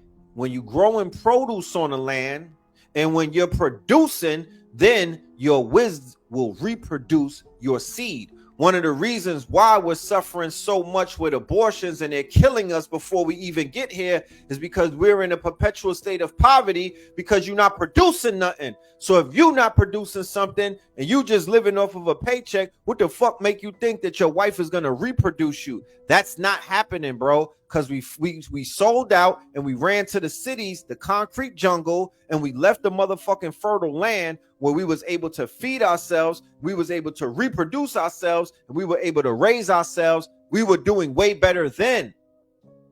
Okay, we were doing way better then. So if you could get you some land and grow some food on it, you're gonna have more than motherfucking 2 children. Your ass is not gonna be on child support. That's why I advocate for family compounds. That's one of my goals on my goal list. You know what I mean? I want all of my children to be on one compound, and I want all of their mamas to be in their own house, chilling. You feel me? Chilling. And these children grow up around each other, so I could be, I'm gonna have more, and then y'all gonna help me raise them. You feel me? Because it's about your progeny. It ain't never stop.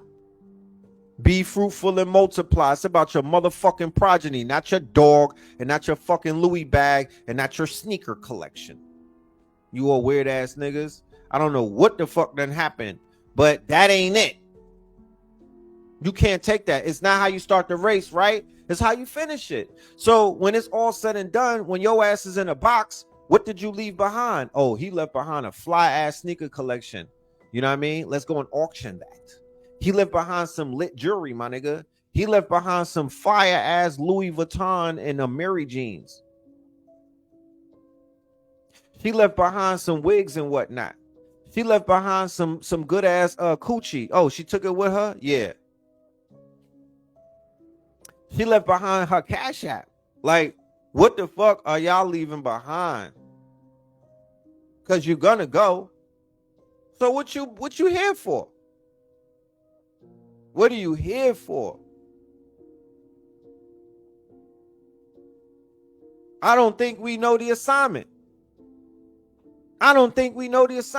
We are literally here to push Weinstein, Goldberg, and all of these niggas into heaven with your sweat equity and your labor and some of y'all, your body parts. Pushing this tribe of people who are literally the most recessive group of people on this planet. They got our people pushing them into heaven. You know what I mean? You letting them skip the line. You giving them your power. You giving them your sweat equity. We are giving them all kind of pieces of ourselves. Lord forbid you laid up with one of them. So the nigga Kanye West says slavery is a choice. And people got upset about it. Well, hit dogs bark, my nigga. Because right now on this prison planet, we getting pimped out to the highest bidders. You ain't doing no pimping. So either you pimping or you getting pimped. And from the looks of things, niggas is out here pimping our people, bro.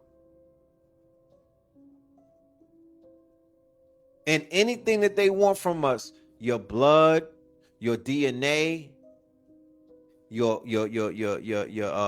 sacred womb, your children, they taking everything from you and looking at you in your face and say, do something. Niggas is like, hallelujah. Remember that turn the other cheek, that shit expired a long time ago. You do know. You niggas is like Juneteenth slaves. They didn't get the fucking memo yet. I'm here to let you know that shit expired a long time ago, fam. You're not to turn your cheek. You're not to turn your cheek. You're not to turn that nigga turned his cheek and they took his head off. You're not to turn your cheek.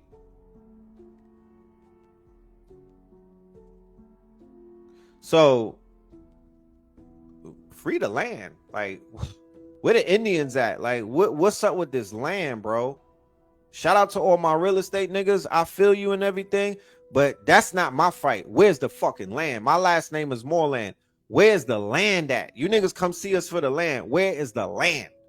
With all of the minerals and the fucking quartz crystals and the diamonds and shit inside the land. Where's that at? Where's the mountains? Where's the land, my nigga? I need some water.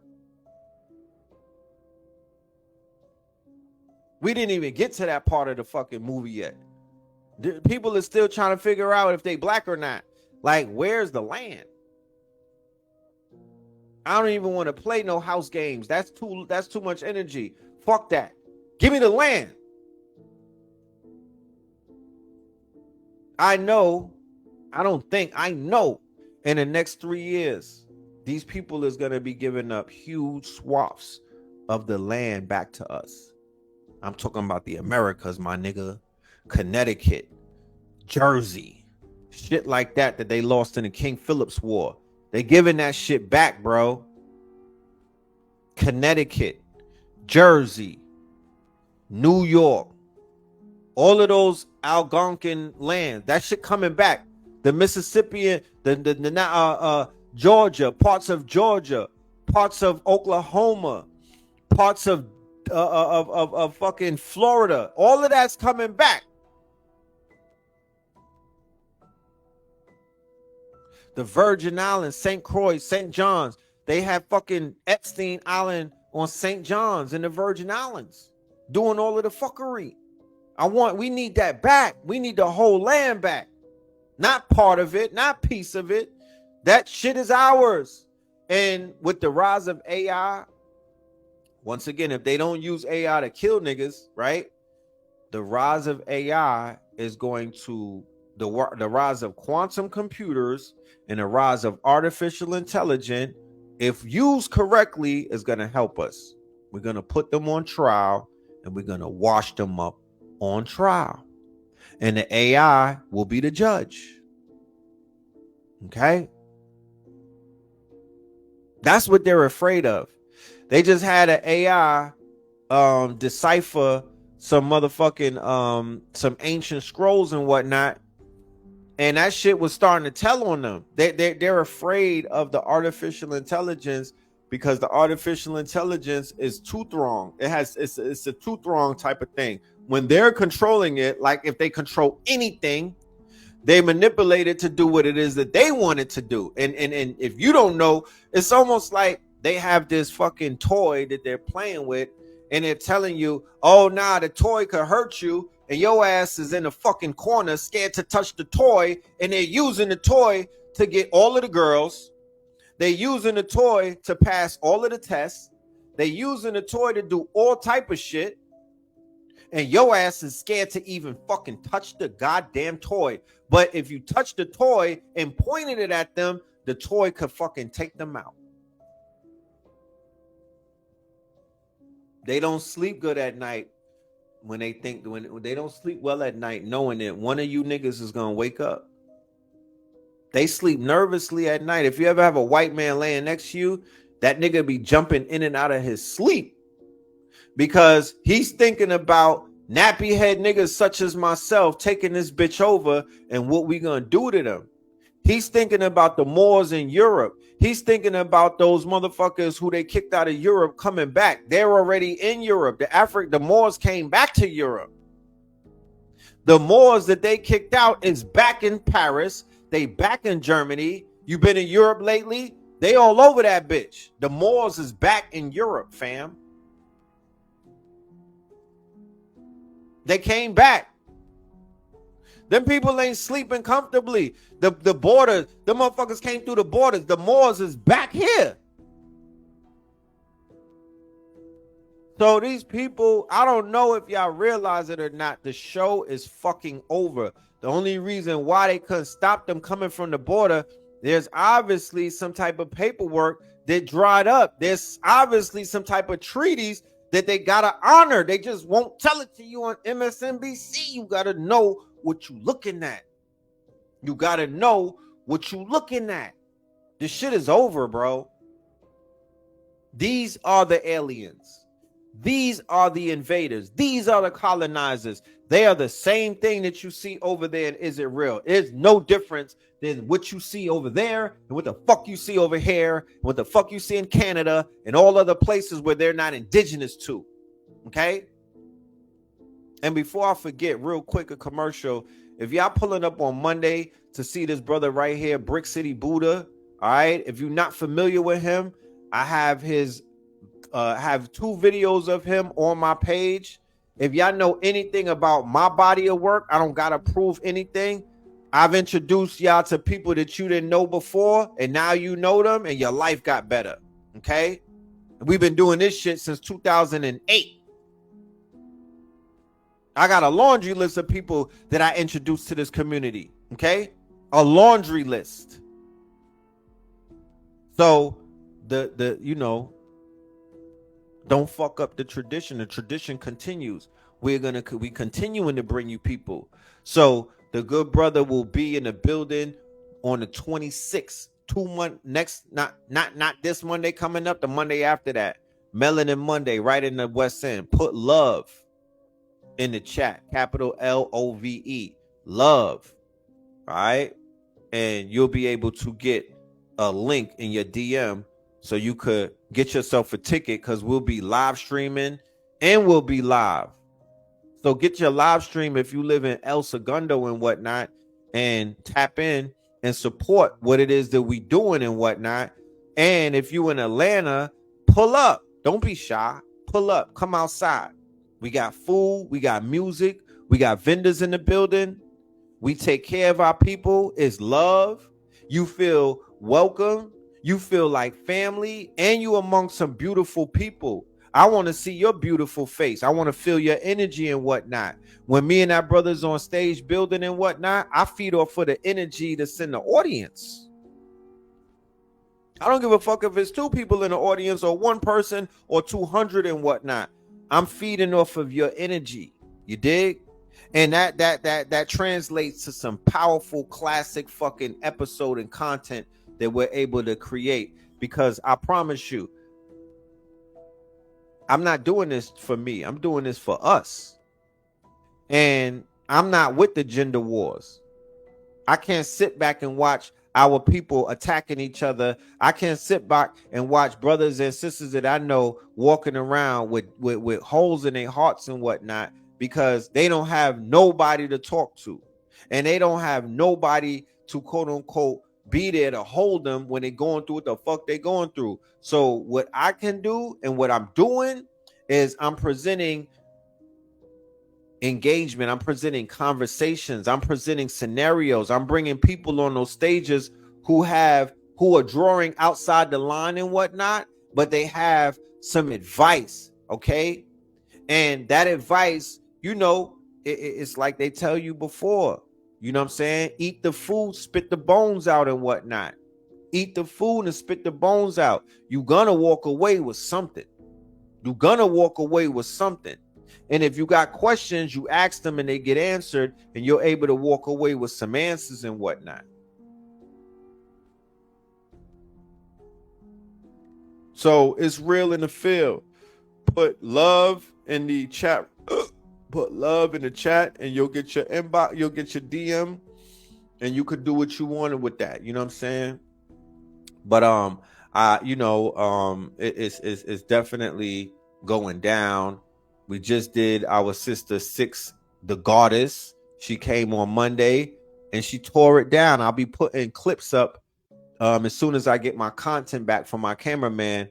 I'm gonna be uploading some of the clips so people will get to see the conversation that we had. We had a very mature, thoughtful, and respectful conversation. And it wasn't one-sided. You feel me? We wasn't up there agreeing with each other on everything that we was talking about. We were actually, you know, going, we were matching our wits. We were matching our wits. So it's dope. It's dope. I'm gonna end this live with a question. How many people have heard the new Yeezy album? Is his name Yeezy or is it Ye? It's called Vultures, right? And you know, when somebody names an album Vulture, right? When somebody names an album Vulture, you should it kind of give you a hint as to what the fuck they're gonna be dealing with. It's, you know, they got on all black and it's called Vultures, Volume 1. And, you know, I heard the album. I'll give a review when I have the opportunity to do it. But I just want to speak about artistry. I just want to speak about artistry once again. And the main thing, like I'm for the whole, since this year has started, this has been weighing real heavy on my spirit. And I've been speaking about it and I've been unpacking it. And I'm gonna go way further into this quote unquote diatribe or this dissertation. You know, I do that when I do the lectures, right? I can't necessarily get into my bag when I'm on the live and whatnot. I rather just bring the research out, right? But the research that I'm talking about is this aspect of the ego and the human avatar, or what we call the character, okay? And the character in relations to the, well, it's different now, because 10 years ago it was TV, right? Because nobody didn't have the internet like that. We didn't have social media. So 10 years ago was broadcast television, keyword broadcast television, where you could broadcast your image and your voice and your name and everything to the world through these major studios, right? But that's not where we are right now. It's that has been democratized. We're able to broadcast around the world through our phones and whatnot, and it's millions of us doing it versus 20 years ago it was just hundreds of us, right? And that was Hollywood and that was the industry. Now everybody's a fucking star. Every nigga's a star, right? Andy Warhol said that everybody will get 15 minutes of fame. Well, that 15 minutes of fame has gone more than 15 minutes.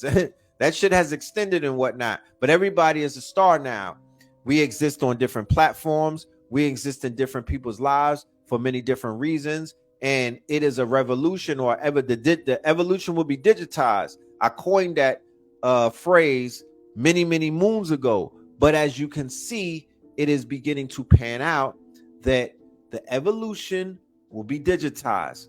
What I mean by that is that we live in a digital world right now where there's a functional digital economy. There's multiple economies at play right now.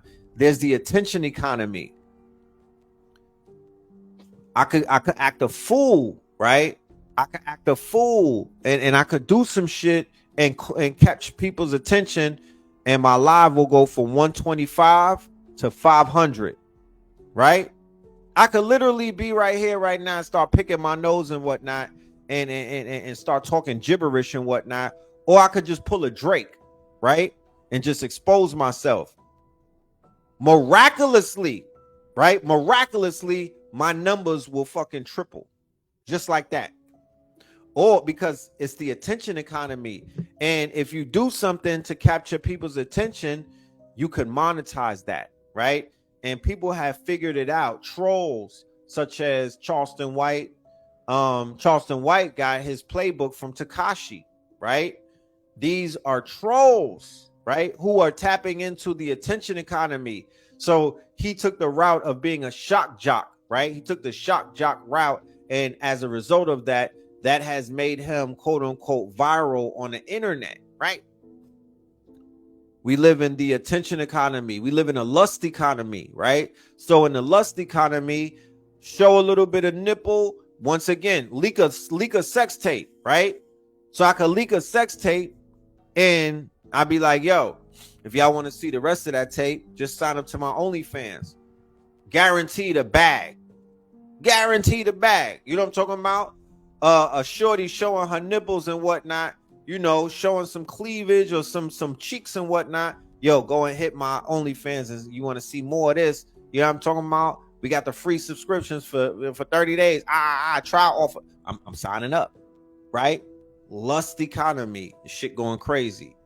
Then you have the gig economy, right? The gig economy. So I could live in a shanty town where $5 a week is balling, but I live in a shanty town in Bangladesh. I live in a shanty town in Haiti. I live in a shanty town in Africa, right? I know how to use Illustrator though, because I taught myself on fucking YouTube University. I know how to do Illustrator. I know how to do YouTube. I know how to edit on Adobe Premiere. I go on Fiverr. I go on Upwork. I go on freelancer.com. I offer my services. Remember, I live in a village where $5 a week is big money. I'm making $5 every fucking 10 minutes, right? So at the end of the week, I got $500. I'm the man in the village now. I'm sleeping with everything. I'm knocking all of these shorties down from my little shanty town, and shorties from other shanty towns heard that I got that Fetty and whatnot. I got that black card. You know, the new black card is the Cash App card. This is the hood black card. Niggas was like, I got a hood black card. This is the new black card. You pull this shit out around some thotties, nigga. You lit. You know what I'm talking about? This is the new black card, the Cash App card. So that's the gig economy. Henceforth, people is doing Uber Eats. You know what I mean? Uber. Niggas is delivering food. They doing Uber Eats. They got our OnlyFans. You feel me? And they making content for Instagram type shit. They got a YouTube monetized channel. Like, they getting checks from mad different places. Mad different places. You feel me? I even had to sit down with my whiz. I'm like, when we gonna put the little boy on camera? She was like, what you mean? I was like, we having these fucking children. We need to monetize them. God damn it. This little niggas is monetizable. You know what I'm talking about? I'm looking at an article that had an 8-year-old. This nigga cleared like 80 million on YouTube. I'm like, yeah, we gonna put this little dude on camera because he's ready. You know what I'm talking about? Let's get him monetized immediately. Let's start giving birth and monetizing these little niggas. Like, you know what I'm talking about? What the fuck? Let them open some toys and shit. Let's go to do some Walmart runs and just do some unboxing all day and just film that shit. You know what I'm talking about? Gig economy. Right? That's the new economy, a digital economy. So you literally can wake up to money. You cannot do that before. We're in a new day and age. The evolution has been digitized. The evolution has been digitized. You just have to be a little savvy. It's not like you could just walk into the bread. You got to be a little savvy, but you can do it. TikTok shopping is going to make millionaires out of children. Watch and see. TikTok shopping is going to make millionaires out of children, women, men, and all other quote unquote dogs and all cats and shit like that. TikTok shopping is going to revolutionize that. You're going to really see that we're in the digital economy because you're going to see people run the bag up, right? Because they already running the bag up. This shit did not exist 10 years ago. It did not exist 10 years ago. We're in a new time, a new era, a new epoch, a new day and age, the electrified age that Noble Drew Ali talked about 100 years ago. How did he know? I don't know. He must be a prophet, but this is where we are. This is where we are. Yeah, you think too much about exposure, but keep in mind, I'm not taking my son to no Disney. I'm not taking him to no Nickelodeon. He's not going nowhere around no goddamn Jews. Bottom line.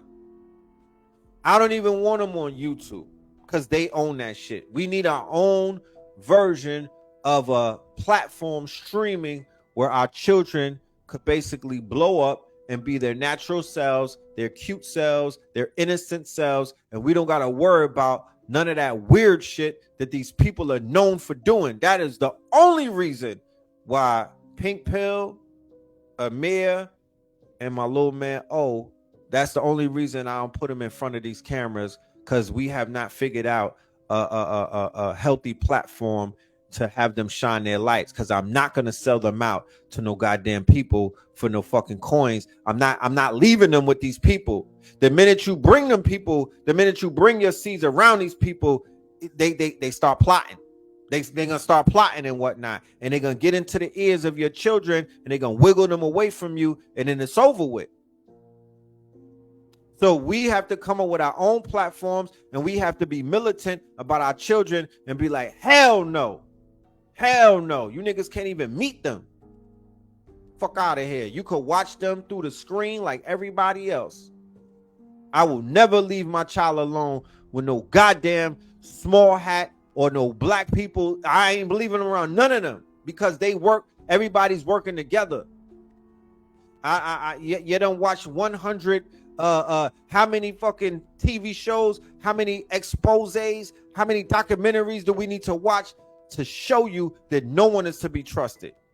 They coming out with some shit about Nickelodeon. I just seen the commercial. This nigga was with Michelle Obama, who they talking about. Big pedophile. Big pedophile over there. They got a documentary coming out, and to show how they was violating all of them little child stars.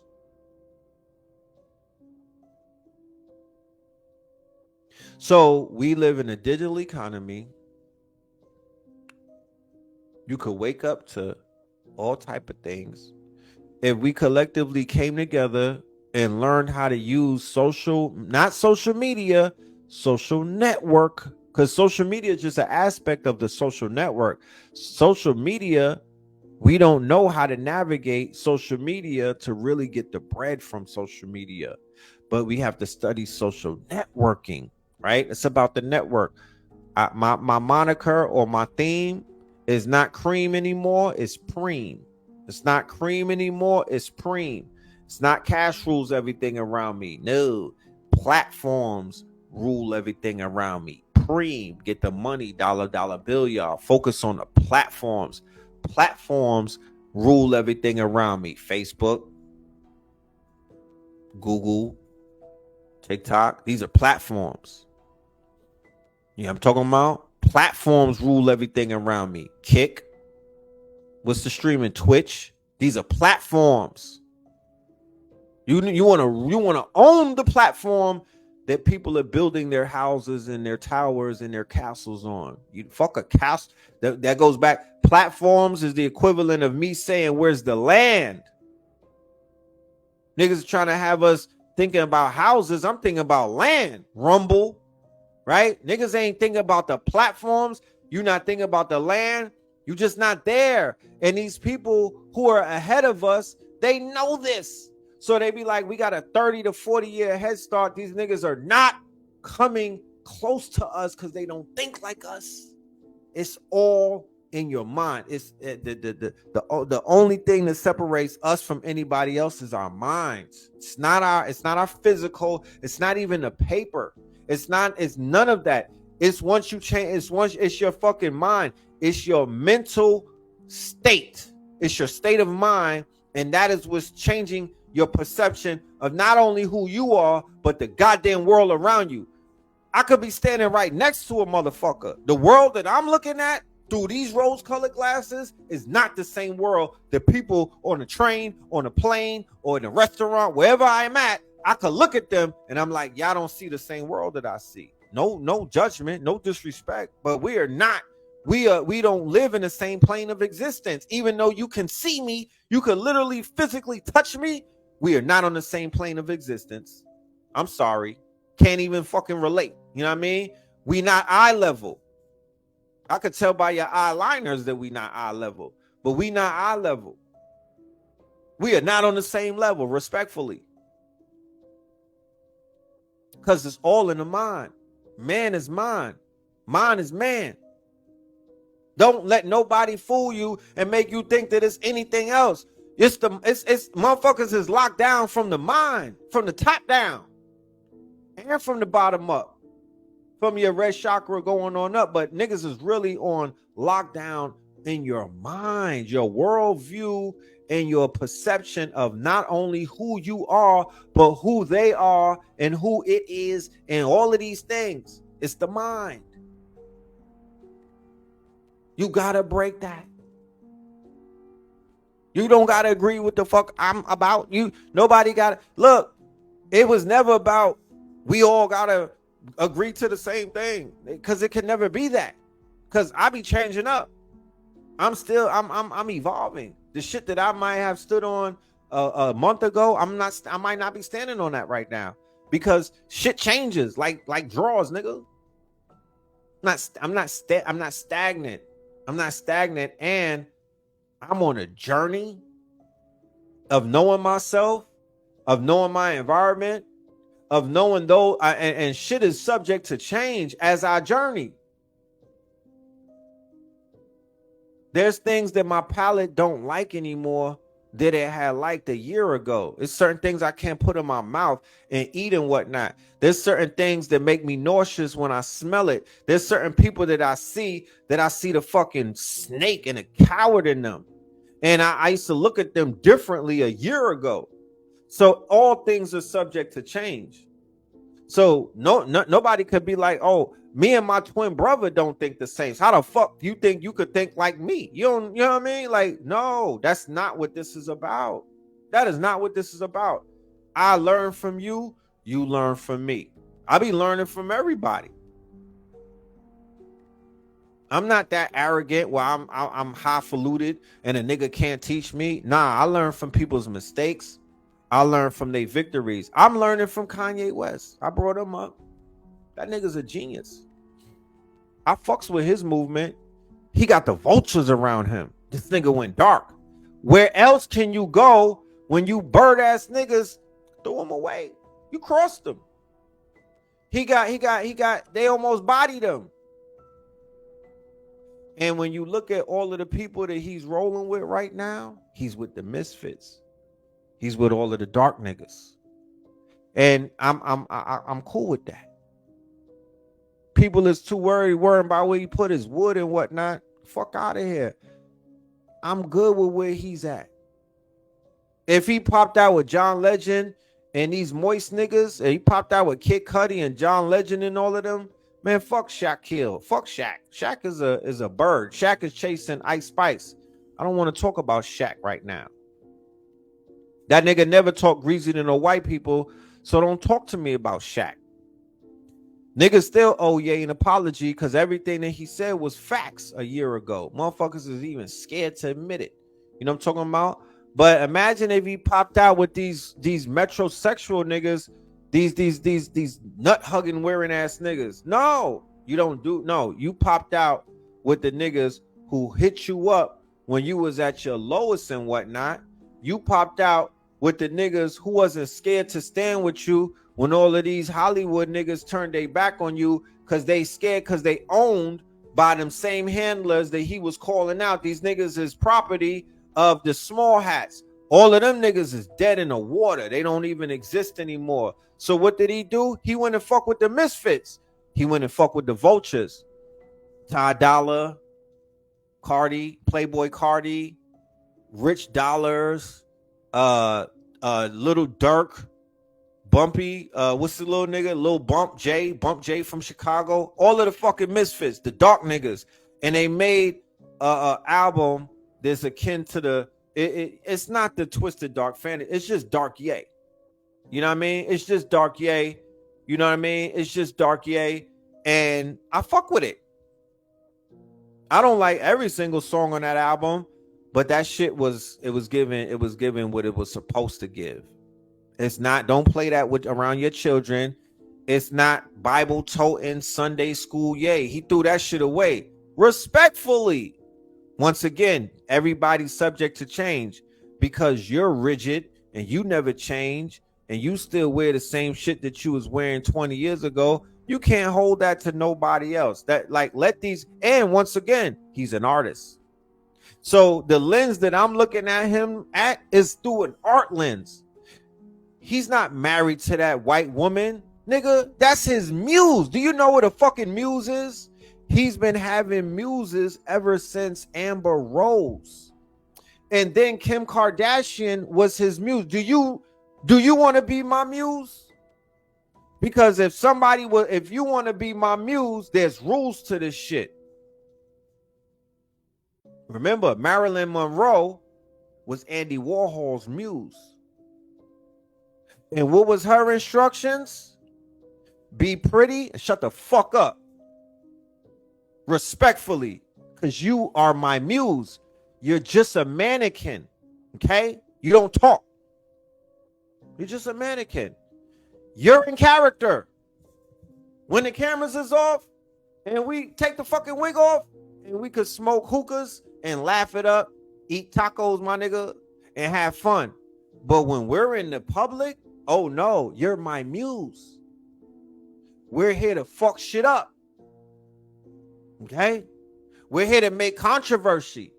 We're here to make these motherfuckers take pictures of us, bitch. And you better look like you better look like one of my Yeezy models.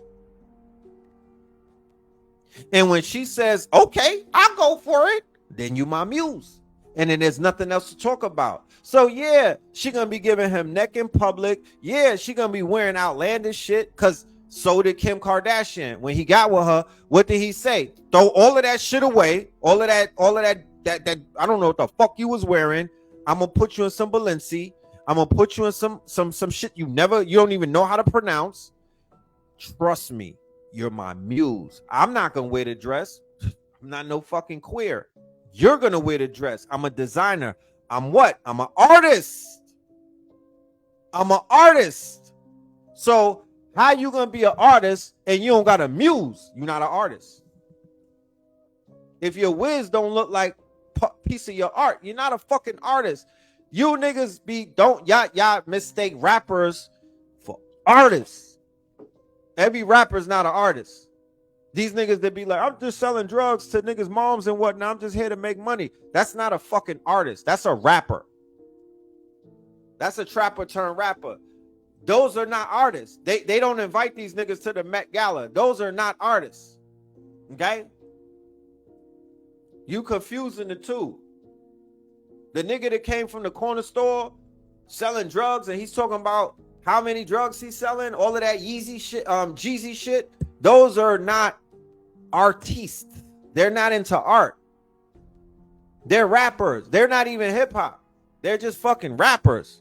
So with thousands of people on the stage, you don't know who you're looking at. You can't, you don't have the fortitude to separate people. You think you just look at generalization. You think everybody's the same. You don't know.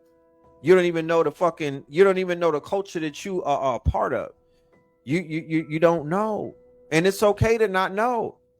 It's okay to not know. I learn every day on the internet. I make sure every day that I'm in the matrix, I'm learning something. I'm a dumbass nigga. I don't know shit. You know what I mean? So I'm literally, until I get the fuck up off this planet, I'm literally soaking up as much shit that I could soak up. I learn something every day. That's why I know that I don't know anything. Because if I knew everything, I wouldn't be learning shit every day. Every day I'm learning some shit like, oh shit, I didn't know that. And I be in the world of technology. I be in the world of apparel. I be in the world of fashion. I be in the world of art. I'm all over the place, just eating all kind of information up. Give me that. I'm consuming. And the more I eat, the better my eyesight gets. It's like fucking eating carrots and celery, because it changes my worldview. The intake of information, it helps me to change my perception of my environment and the things that are affecting me in my environment. And I'm also able to change things in my environment, because once I understand what the fuck I'm looking at, I have a better opportunity to manipulate it, versus if I don't know shit about where I'm at, who I'm around, and where and what's going on. I'm at the mercy of the room when I don't know these things. But when I'm in a room and I know what I'm looking at, I done studied everything before I got there, I got the advantage. Okay?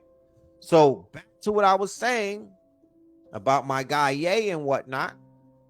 That white woman is his muse. Okay? Stop taking shit personal, black women. Oh, he don't like our women. If he was using a black woman as a muse, y'all would have a fucking problem like that. Let him drag this bitch and use her she's a mannequin. That's all she is. She's literally like a mannequin. And y'all gonna get all girl power. Oh, but that's a woman empowerment. All right, cool, whatever. She's a muse. They've been having muses since the Bible. And they're gonna continue to have muses. You got men that are muses. Relax. She's a muse. I'm looking for a fucking muse. I want somebody that could throw some mud cloth and some goddamn burlap and some fucking kente cloth on and just walk around looking wild crazy with me. Yeah, she's like an AI robot. She probably is a robot. You never know. But what I know is she's his muse, and she agreed to that. He's like, yo, I don't fuck with no basic bitch. I don't need no woman to walk around with and be talking to the cameras. I'm the big mouth. I'm the nigga. I'm Patrick Cojones, nigga. I'm Patrick Cojones. I'm the nigga with the big cojones. I talk shit and I make headlines. You just stand right there and look fucking like a deer in headlights, wearing that crazy shit that I picked out and I put on. You think she dresses herself? You think she's putting that drip on by herself? No, that nigga is telling her what to wear. He's picking her shit out for the whole week. Here, you gonna wear this all black shit on Monday. Then you're gonna wear this all black shit on Tuesday. There's some more all black shit for Thursday. And then we're gonna wear this other black shit on Friday. Right? Get over yourself. Get the fuck over yourself. Everybody on the internet trying to tell people how to do art. That's an artist. You don't talk to artists like that. Respectfully. You sit back and you watch the fucking art show. You don't tell no. Imagine somebody telling Andy Warhol or Jean-Paul Basquiat how to paint. And nah, you're using the wrong color, fam. You're using the wrong color. Nah, you gotta let artists be artists. They draw outside the lines. They draw outside the lines. People talking about, oh, Red, you know, you wouldn't say the same thing if it was a black woman with a white man. You're right. I wouldn't. Nigga, the shit differently. The fuck? The shit differently. And I don't have the time to get into that. I don't have the time to get into that. You know, but the shit is definitely different.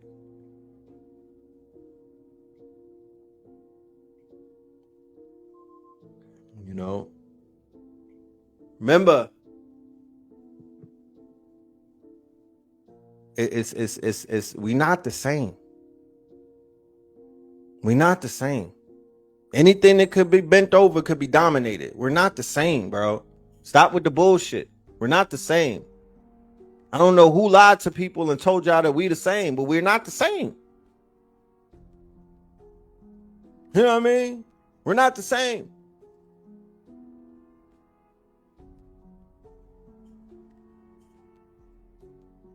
I could show up with like 20 women. And you know that what do you think a fashion show is? Right? Like Carl Kanai fashion show. What do you think a fashion show is? Many muses that you're gonna be my muse, and I'm gonna put my fabrics, I'm gonna put my artwork, I'm gonna put my quote unquote vision, right, on you. And you're going to do what? You're gonna carry out the vision by walking down the aisle in the fashion show. You're not gonna be talking. You're not gonna be keying and whatnot. You do that shit afterwards at the after party. Your job right now is to be cute as a muse. I was a model before. I was a fucking muse. I was working for Rockaware, right? Sean John and shit like that. Nigga, I was a muse. I was cool with that.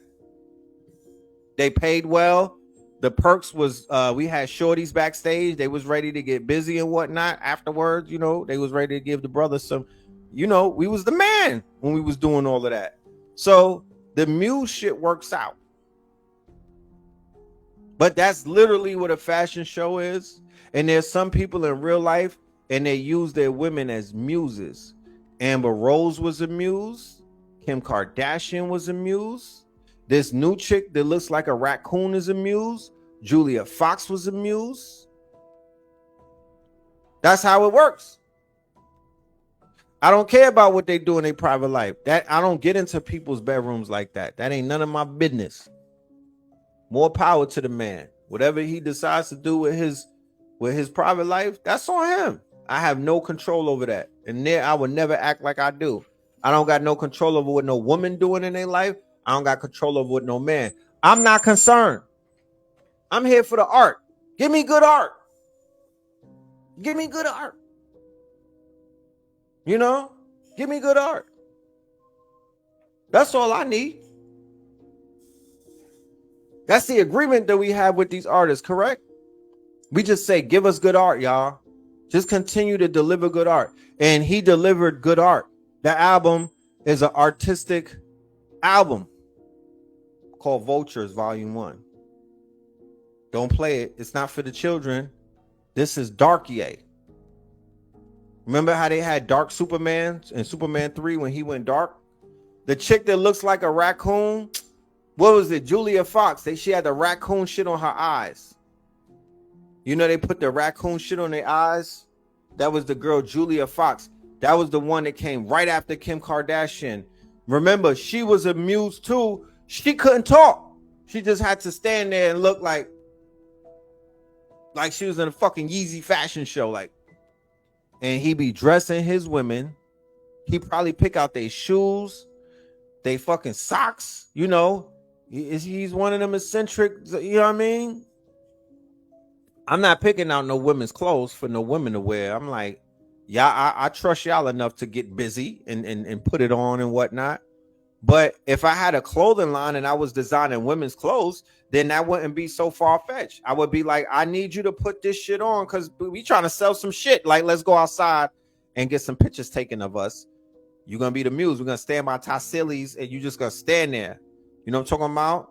And, yeah, and then we're going to take pictures type shit. And what's wrong with that? I seen people getting done dirtier for way less. But that's what you're seeing. Just to give you some insight as to art and how artists move and what artistry looks like and what nobody is explaining to people and whatnot. But that's literally what it is that we're seeing. You dig? And I'm not taking up for that man. I don't know him. I don't have no pony in that race. You feel me? You know, we've been talking about Ye for forever. If anybody been following us, we stay giving you updates on the trajectory because, once again, this is hip hop. You know, and that's what we do. We decode, we break shit down, and he's a constellation unto himself. He's not a regular artist. He's a constellation when it comes to the stars and whatnot. He said it in the song on his album. You nerd niggas started getting women because of me. Remember, Revenge of the Nerds. We went through this in the last live. He is their John the Baptist, the nerd niggas. Smart niggas that, you know, that are in the industry, right? Trying to get laid, right? By 5-star chicks. Trying to get laid by women that would never even look at them. Ever. So what did Ye do? He opened up the door for the Tyler, the Creators of the world, the Pharrells of the world, the Pusha T's of the world, the Commons of the world, to get top-notch Cudi, right? The Kid Cudis of the world, to get top-notch Cudi, right? To be admired by Playboy bunnies and these bitches from LA, Melrose, and all of these other white Barbie dolls and whatnot that they have to interface with when they're in that world. Because you may be like, I ain't into white chicks. Nigga, you're not in the industry and you don't be frequenting LA clubs, nigga. You're not outside. So of course you saying that, but in the world that they live in, there's a certain structure in that world. And those women were quote unquote, they were desirables, like the Kim Kardashians. You know, all of the nerd niggas wanted that. That was a status symbol. For one of the nerds to take her down, all of the nerds were winning when that happened. So he was the nerd that did that. He opened up the quote unquote, he opened up the Pussy Olympics to all of the moist and the niggas who was not, they were being looked over. Who was the ones getting the video vixens? It was the hardcore niggas. It was the drug dealer niggas. It was the trappers that turned rappers and all of that. They was the ones getting the vixens. Then he popped out. He went against 50 Cent on a 9/11, right? This was a rap battle that they had way back in the days. Y'all might not even been alive for that. Him and 50 Cent had this battle on 9/11 to see who was going to sell the most albums. This was Kanye's second album.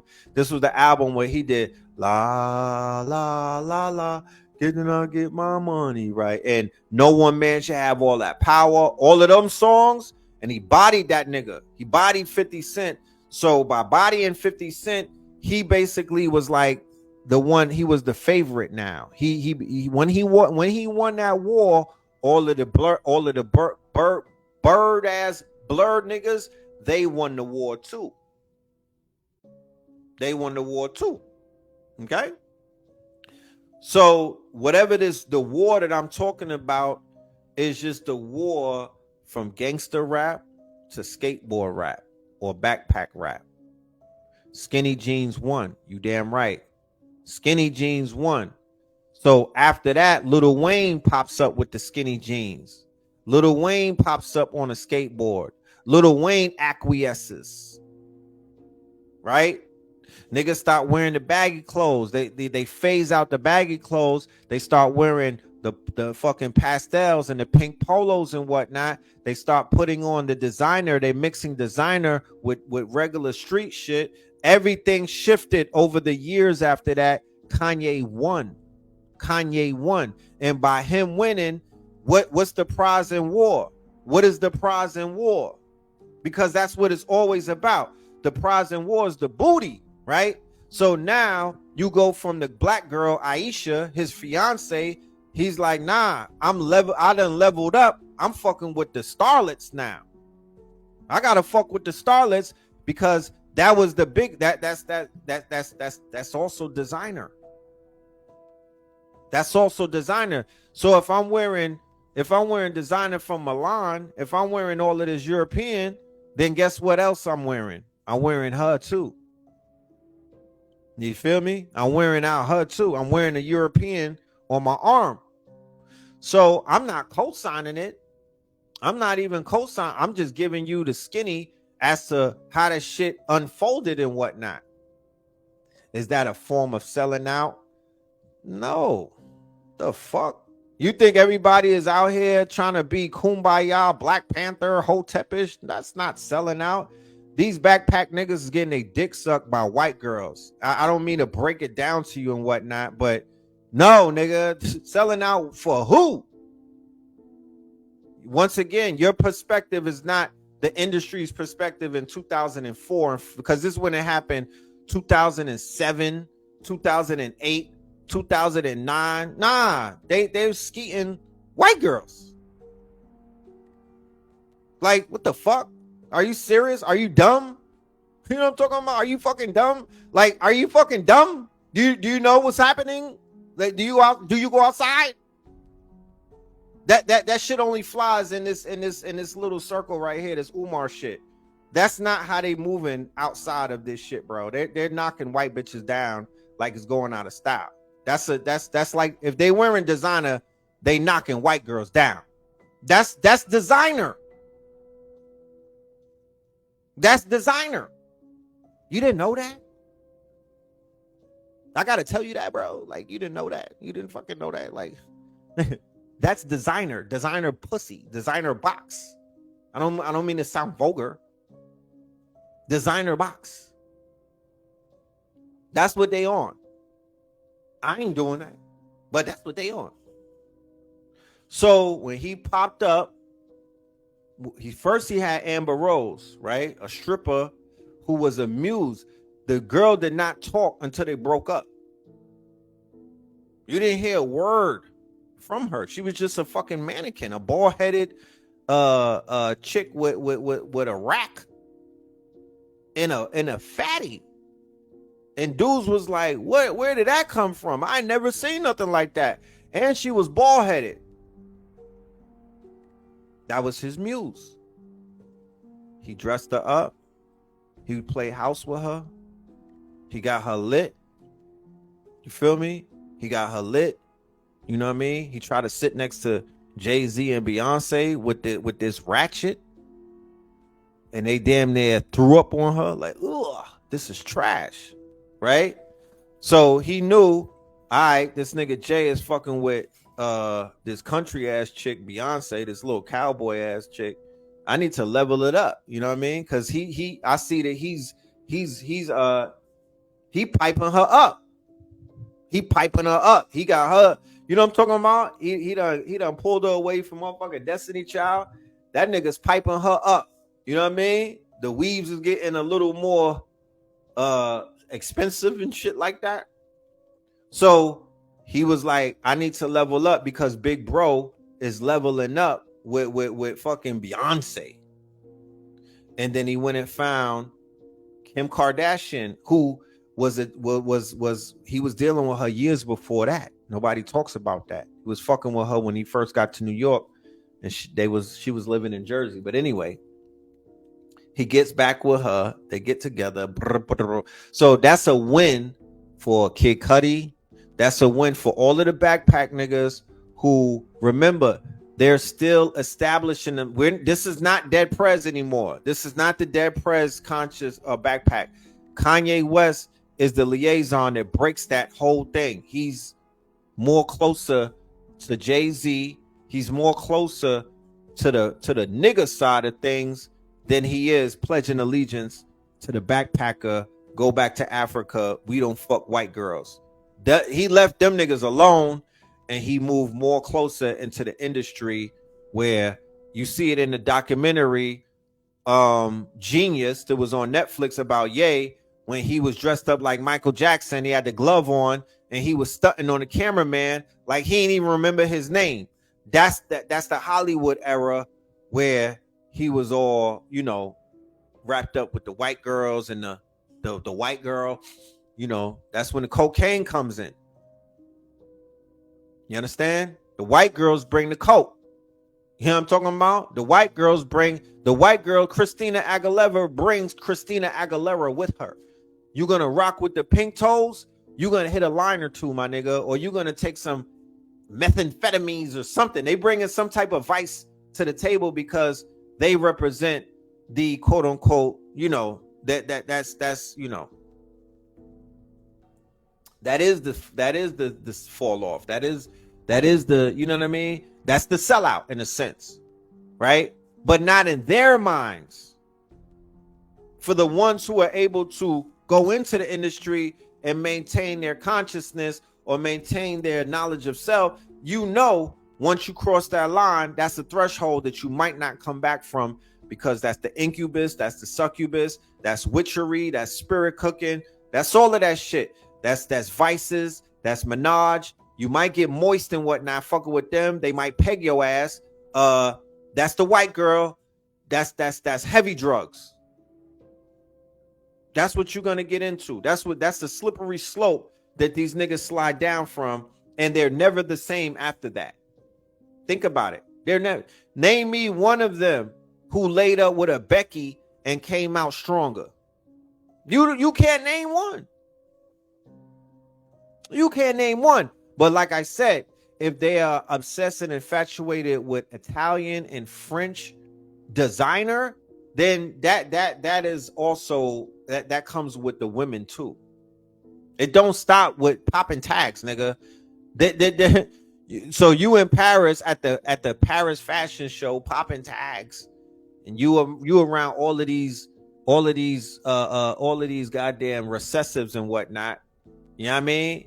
And they treating you like a god because they literally bow down to you. Bro, I wasn't even a rapper. I was running around with Pitbull, and they was literally bowing down like I was a fucking rapper, bro. They was kissing the ring back in the days. For real, for real. I was on tour, nigga, for years. I went on tour for like a year or two, bro, with Pitbull. I seen it all. So I seen the worship taking place. I seen they treat you. I'm talking about y'all. Not you. You got to be a certain type of person to have people worship you and that shit not go right to your head. The only way I was able to stay conscious and keep my head on my shoulders is because I've been famous. You know what I'm talking about? I was hood famous. So I was used to adoration. I was used to people acknowledging me and whatnot. I wasn't starving for no attention. But I seen it with my own eyes how it go down. So nah, man. You have no idea. You have no idea. You know, that designer shit, that whole aspiration to want to be in that world, they don't stop. It's not like they pumping brakes. They going all the way in that world. They going all the way in that world. You know? You said it's low vibrational. What you talking about? At 1:20 in the morning. What you talking about? The hell? So anyway,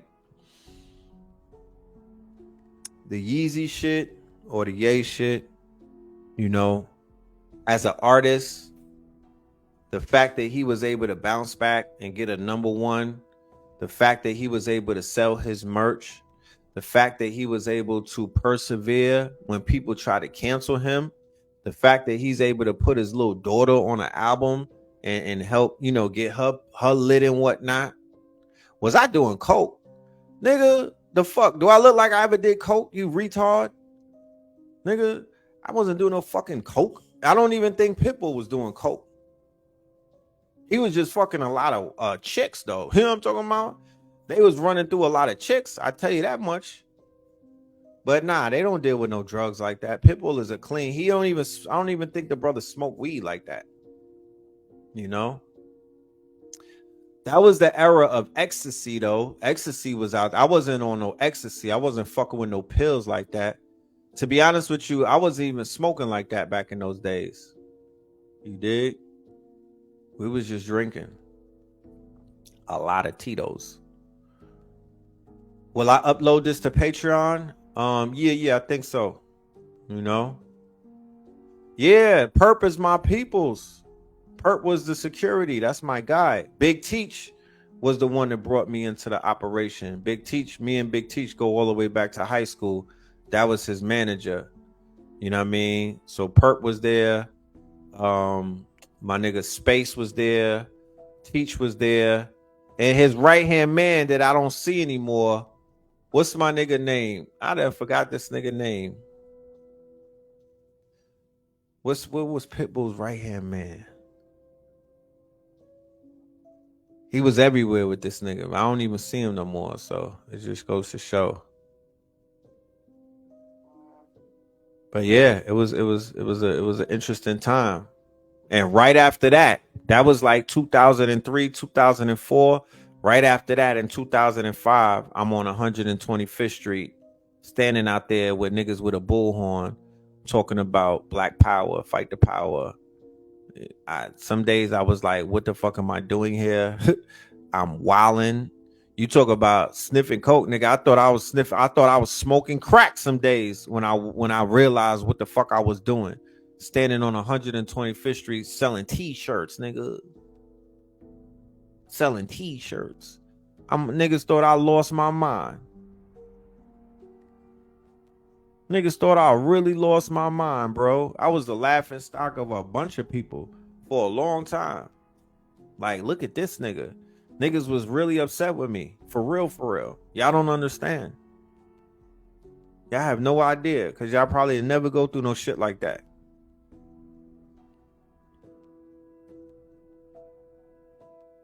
Yeah, Billionaire Minds Marketing. Ask Perp about Twin. You know what I'm talking about? Ask him about Twin. Twin, where have you been? And then I don't know if you remember Big Mouth Marketing. Big Mouth Marketing. Yeah. That's what I was working with. You said I sell t-shirts. It's all good. You sell t-shirts now because we made that shit fashionable. You sell t-shirts now because we made that shit we made it. We made that shit. We carried that fucking weight to make it to niggas could sell t-shirts. But when I was selling t-shirts in 2005, niggas was frowning upon me, bro. Are you fucking real? Niggas was like, what are you doing with your life? You was on stages. You was on tour. You was outside. You was with the hitters, nigga. Why are you on 100? Are you okay? Blink twice, nigga. Niggas was pulling up like, blink twice if you okay, Red. They didn't call me Red. They called me Twin. They what's a Red? Well, who's Red? What's that? Motherfuckers was concerned. I was working. I was working at Polo Grounds, which is J Records. Because when I came back to New York in 2005 and 2006, they reached out and was like, yo, we got a job. We got a new record label with an artist called, yeah, Big Teach got the House of Mac and Cheese right now. Yeah, he's doing big with the restaurants. He's doing real good with the restaurants. Shout out to the God. He just opened up a new one in Wynwood and whatnot. You know what I mean? And Teach came out there. He came to Harlem and he brought me to J Records, and they got me an internship at Polo Grounds, and the artist was Hurricane Chris, A-Bay. Right? So Hurricane Chris just was starting out, and they was like, yo, we want you to be the stylist. We want you to help us with styling, because that's what I was doing. You know what I mean? I was helping the artists with their looks and everything. So I went to J Records. This was in 2007. Well, I was there from 2006 to 2007, right? I left 125th Street. I was like, I'm out of here. I'm going to fuck with the record labels and shit. This was on 745 Fifth Avenue, right next to FAO Swartz, and right next to the store that I used to boost out of when I was a knuckle dragger, which is called Bergdorf Goodman, right? Real high level, real high level fashion white store, like real uppity shit. You know what I'm talking about? Real uppity shit. You know, we used to hit them upside the head, but they wasn't no easy lick. Your ass, the CIA was coming out the side door on your ass. The motherfucker, it wasn't no regular detectives, nigga. They had motherfucker, they had the nigga from 24. You know what I'm talking about? They was chasing you down, nigga. They had the CIA working with them. Yeah, FAO Swartz was lit. FAO Swartz. Who's stuck in their past? Yo, are you, nigga? You need to go to sleep. You don't be on my live acting all retarded. You know what I'm talking about? You talking about stuff stuck in the past. Motherfucker, I'm reminiscing on a late night. The hell? You glad I can't block your retarded ass? You know what I'm talking about? Talking about stuck in your past. Move on. The fuck? Just cause you don't got a pass, you old test tube ass nigga. Just cause you don't got a pass, don't be mad cause I'm out here reminiscing. I'm going through the motherfucking memory lane. Oh, weird ass niggas. But I was right there at J Records, which is where Clive Davis, he runs that building. So I be telling people that Clive Davis shit is real. I was in this building. I was right there. I was in the elevator with this nigga got a fucking slew foot. You know what I'm talking about? This nigga got a slew foot. He looked like a Keebler elf. Weird. You know what I mean? I was in the elevator feeling the heebie-jeebies off this nigga. But where the floor that I worked on, I might have been on the 4th floor, and they had him all the way on the 7th. Like, you would never really see him unless you was like in the main meetings and whatnot, and you had to really sit down and talk business. Like you wasn't sitting with Clive.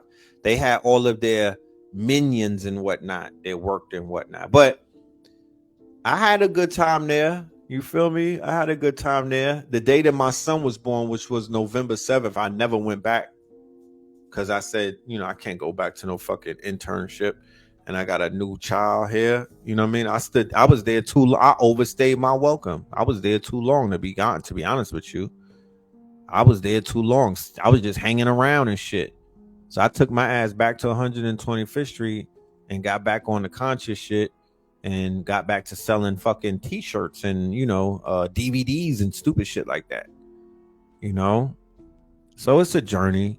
You know what I'm talking about? It's a journey. But what I do is I follow my heart. You know what I mean? And my heart was telling me, well, it was like, go have that experience. It's about experience. So I'm going to follow the experience. You feel me? I'm going to follow the experience. That's what I'm into, because that experience at that label during that time, because I promise you, I seen so much shit in 2007. I knew I seen the change of the music. That's when streaming came. Well, not really streaming, but YouTube. That's when Soulja Boy came. I remember being at the label and they was horrified of Soulja Boy. Horrified. I was at Cali Ocho. Hell yeah, I was at Cali. I love Cali Ocho. That shit used to be lit. Right there in Little Cuba. I used to get my hair cut at the barbershop in Little Cuba. Nigga, I lived in a building in Miami, all Cubans. My landlord was Cuban because, Pitbull is Cuban. So the way that the Cubans move, that shit show. You seen Tyrese say some shit about how he wish he was Spanish. I never wished that I was Spanish. I don't know what that nigga talking about. Oh, Little Havana, right. I never wanted to be Cuban, but I saw a level of camaraderie and culture that I never saw before. I seen some shit with the Cubans when I lived in a building that I never seen with our people. They literally had all of it. Like I would walk, the building was a regular apartment building, maybe like 6 stories and whatnot. I would say 80% of the doors was open. I would walk in the building, the doors was open. They would be sitting at their table eating and be like, hermano, come in. I'd be like, come in where? They'd be like, come and eat. I'm like, nigga, I am not coming to eat in your house. I'm good. But there was 2 families that I was cool with because Pitbull, he had a girlfriend. He had a little girlfriend in the building, and her family, her mama was the landlord of the building, and they was mad cool. And I used to eat with them and whatnot. I'd be like, no pork, no, me Muslim. So they would give me the rice and beans, avocados. It was a level of camaraderie that made me, I'm not gonna say envious, but it made me say, what the fuck is wrong with us? Like, why are we not on this type of time? Because they made me feel so welcome. They made me feel so welcome around them people until I stopped paying rent, though. That's a whole nother story. They made me feel so welcome that I was like, this is what's up. I felt the feeling of what it feels to be part of a tribe. But then right after that, I went to the design district and I linked up with my brothers from Brooklyn called Duo Live. These are Nyabingi Rastas. They my age, young brothers who was getting money legally selling music in right on the beach and whatnot. They used to clear thousands of dollars a day. And I used to look at that, right? Because when I was working with Pitbull and them, it was more industry like. The money is not up front like that. You know what I mean? You doing everything, but you get paid later on in life, right? And that shit used to it used to fuck up my bills a little bit, right? It used to fuck with my bills because you waiting for money to come. And my mentality was, I'm not used to this type of money. I'm a New Yorker. We get money. My money is up front. I'm front end and back end. I don't this back end shit where you putting in mad work. I'm on tour and everything. I'm on the road. And these niggas is like, yeah, you'll get paid in 2 weeks. I'm like, I ain't used to that, nigga. Like, let me go sell some shit, bro, and get some upfront money. So when I saw the brothers, the independent artists, and they was out there, yeah, you bought their CD on 9th Street?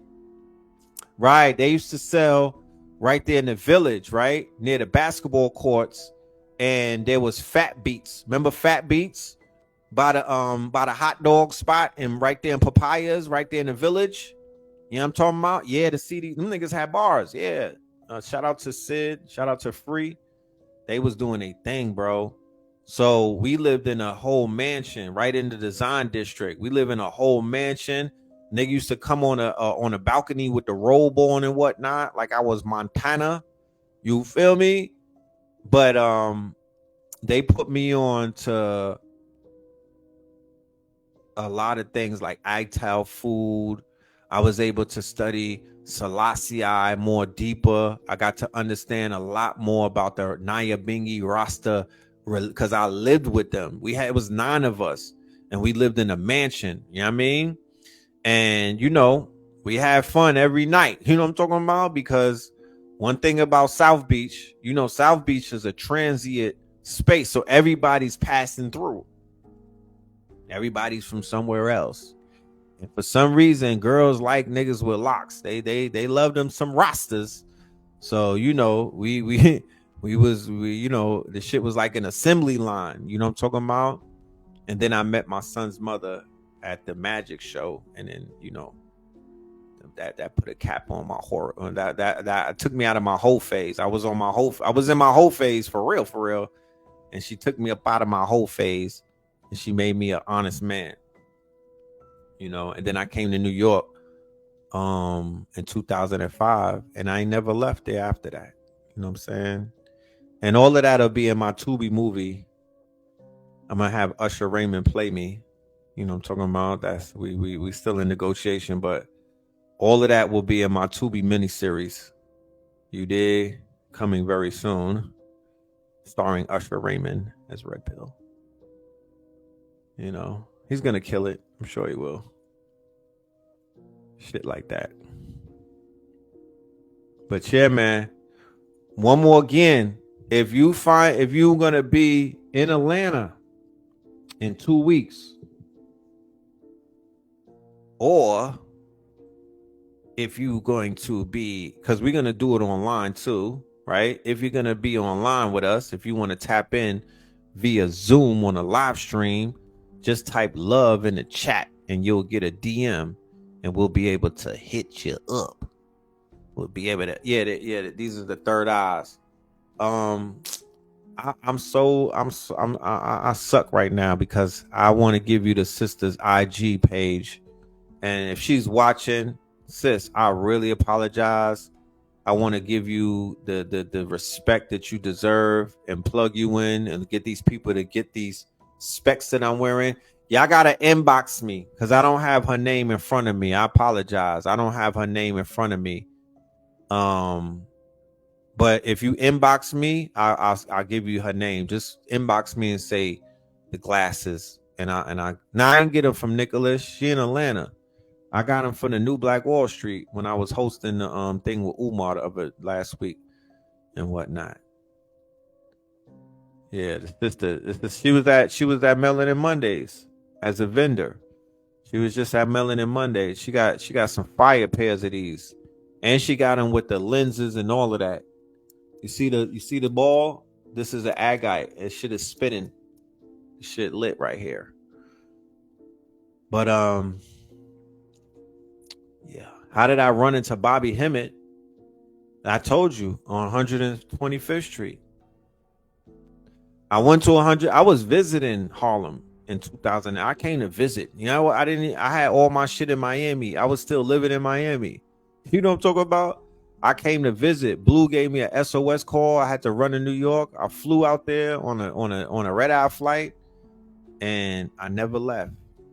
I lost all my fucking property in Miami. Niggas, they said a cat pissed on my shit in the garage.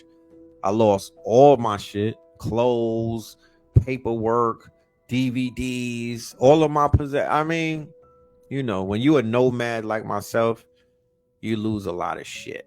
You know what I mean? You lose a lot of shit, but it is what it is. You know what I'm talking about? That was so long ago, and you never really miss nothing. You know what I mean? Because I got so much more after that. Like it didn't even matter anymore. It didn't even matter. You feel me? It didn't even matter. That was the sacrifice that I gave up all of that to gain, because I gained so much. You know what I mean? So yeah, Bobby Hemmett, that all of that just once I gave myself to Harlem. Like I literally gave my body. I'm like, yo, I'm this is my body. Like I'm out here for real, for real. I feel something. Something is telling me don't leave. Like I'm here. Whatever it's gonna take, whatever I gotta do, I'm gonna do it. And I did it. You know, I played a part in history. Will never be done again like this. The shit that we did in Harlem, nobody will never do that again. Facts. Okay, her name is Soul Asset. Okay. How you know? Golden Age. How you know? She told you.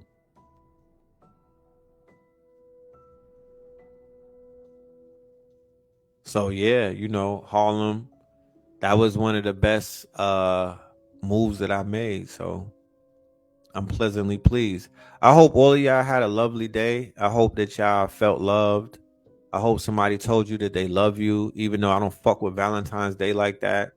You know what I mean? I hope that you feel appreciated. And it don't even matter if you didn't get a fucking inbox or a DM or a flower. That doesn't take away from who you are and what your worth is and how beautiful you may be. You feel me?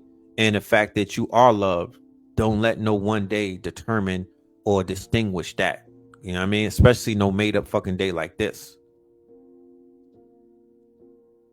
Don't do it. Don't fall into these Roman antics, please. You know what I'm talking about? Please. Just work on you. Thank you, Golden Age Piscean. I appreciate you for doing that. Let me see. What's the IG? Let me drop the IG again. I'm gonna drop this IG. Y'all tag her. Go to her page and tell her Red Pill sent you. That he's rocking the shit out of those glasses. And that y'all want a pair. And she gonna take care of you. She good people, you know what I mean? Her and her king. They got you. You know what I mean? But yeah, to everybody that's out there, thank you for rocking with me and holding it down and it's in the wee hours and whatnot, and you know, sitting through my rants. But we'll be back for Third Eye Thursdays tomorrow, mañana. Okay. But I won't be on, I'll probably be on Zoom and maybe YouTube. You know what I mean? The best way is to sign up to the IG. You know? Okay, Afrogoddess, you done switched it up on us. Okay. See, change is good. Change is good. I ain't mad at you. It's still you. Different moniker, right? But you're still her. So I appreciate you. Yeah, so Melanin Mondays tomorrow. We got some interesting I'm gonna introduce a brother to the audience. He's doing monumental things. I was gonna do a live with him tonight, but we'll do it tomorrow on Melanin on Third Eye Thursdays. Brother doing some work in the crypto and the financial spaces. So we'll introduce him on the show. If there's any brands out there that want to do advertising and commercials and whatnot, we're opening up for March. We're opening up the advertising for March. So definitely hit me up. All of you smaller brands and whatnot who want exposure, it would definitely benefit you to sign up to Melanin Mondays and Third Eye Thursdays so we could get you in rotation. You feel me? Somebody said you've been at this conscious movement for a long time now. Yeah, you damn right.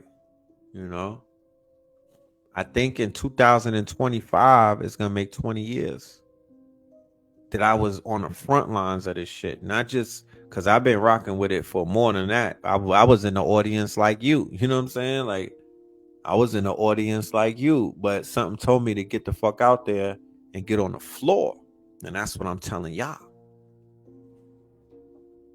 I'm encouraging whoever this is meant for to get on the floor. Get on the floor. Get on the dance floor with us. You feel me? Get out, come outside with us. You know what I mean? Can't you know, come outside. What's the holdup? You know, we don't want to be outside forever. Somebody got to take our place. Somebody got to take our place. So who better to take our place than you? You know what I'm talking about? Somebody got to do it, because I ain't gonna be here forever. I just said that in a year it's gonna probably make 20. I might be going at 20. The fuck? It's like a city job. I'm not gonna be in this bitch until I'm old. Niggas, we're introducing, ladies and gentlemen, make y'all stand up. Y'all stand up. All right, introducing, at the ripe old age of 98, brother Rich Phil, let him come out with his Tesla wheelchair. No, nigga. The fuck? What I look like? I ain't doing that.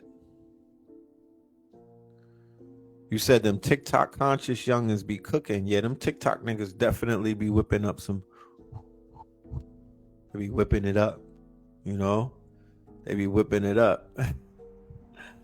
You said, no, don't leave us. Nah, nigga. How I'm gonna go on tour? I got music. I got some other shit. I got art. I got some acting. Fucking. I got some scripts and whatnot. I can't be on this motherfucking this internet all my life. And you can't do everything. You gotta choose. I wish I could, but that's not how this shit works. You cannot do everything at once. You gotta pick a few. So at 20 years, I think that would be enough. You know what I mean? Like, I think that would be enough. You know, I don't see myself being here for too long doing this shit. I'm gonna let the TikTok niggas take this shit, bro, because, you know, this is not it. You know what I'm saying? Yeah, you can't occupy all of them. I tried it. Yeah, I almost got burnt out. You can't do that. So I gotta reserve my energy to get into my artistic mode. Like I said earlier, artistry. I'm more interested in the artistry. That's my love language. The art. I want to fucking muse. Not no white girl though. And I want to get into my. I want to wear baggy clothes and I want to wear paint stained clothes. I don't. You feel me? I want to let my hair grow out type shit. I don't want to shape up. Like, I want to get on my artist shit. I want to go to an island somewhere and just make art. That's what I would love to do. You feel me? Because, you know, it is what it is. You said do whatever makes you vibrate the highest. That's a factory. I appreciate that. So yeah, with that being said, y'all, love and light to everybody. Stay dangerous. You dig? Stay dangerous. You said LOL, not no white girl though. I didn't say no white girl. I didn't say no white girl. Maybe a Blasian or a Lapita. You know what I'm talking about? Who knows? Or a Pocahontas. I just want to get on some art shit. You know what I mean? I want a shorty that'll let me paint on her. Type shit. Let me paint on your face and we go outside. You know what I'm talking about? You can't do that with a shorty from the projects. You like, paint on me? Nigga, what? Did I watch the Bob Marley movie? Nah, not yet. I heard some good reviews though. I was gonna be, because I heard Peter Tosh wasn't in the movie. When I heard that, I was like, oh, boycott. But then niggas came back and was like, nah, it's okay. It's like they did him justice. Am I single? Nah. They did him justice. You know what I'm saying? That's what they said. So I guess I gotta go watch it. You know, Bob Marley's an interesting character. I just hope that they didn't super whitewash his story, but who knows? I'll see it. I'll check it out eventually. I don't go to the movies though, so I don't know how the fuck I'ma see it, because I don't do the movies. Brad Pitt helped produce it. I heard that the manager who was responsible for killing him, or the manager, Chris Blackwell, I think his name is, they said that he may have something to do with it. So I don't fuck with him. He's CIA. So when I heard that, I was like, yeah, red alert. But we'll see. You know what I mean? We'll see. They're having Pan-African Film Festival in LA. Dope. Did I see the Book of Clarence? No. You see, like I said, I be trying to make it to the movie theater, and it's not even like the movie theater is far from me. I don't have the time. I really don't know when the time I could sit in the movie theater. I don't have 2 hours. I got children, so I don't really have the time for that shit. And then even when it comes to the streaming, I ain't watched a streaming show since like Christmas. How do y'all be having time? I be asking Blue that. He make it to the movie. I'm like, nigga, how you don't I be like, you don't got no children. That's why. You just a glorified uncle. How do y'all be having the time? I don't have I'm willing to buy the time. Yeah, are y'all selling some time? Cause I buy a few bumps because I don't have it. But yeah, with that being said, let me get out of here. It is late as a motherfucker. Peace, love, and light.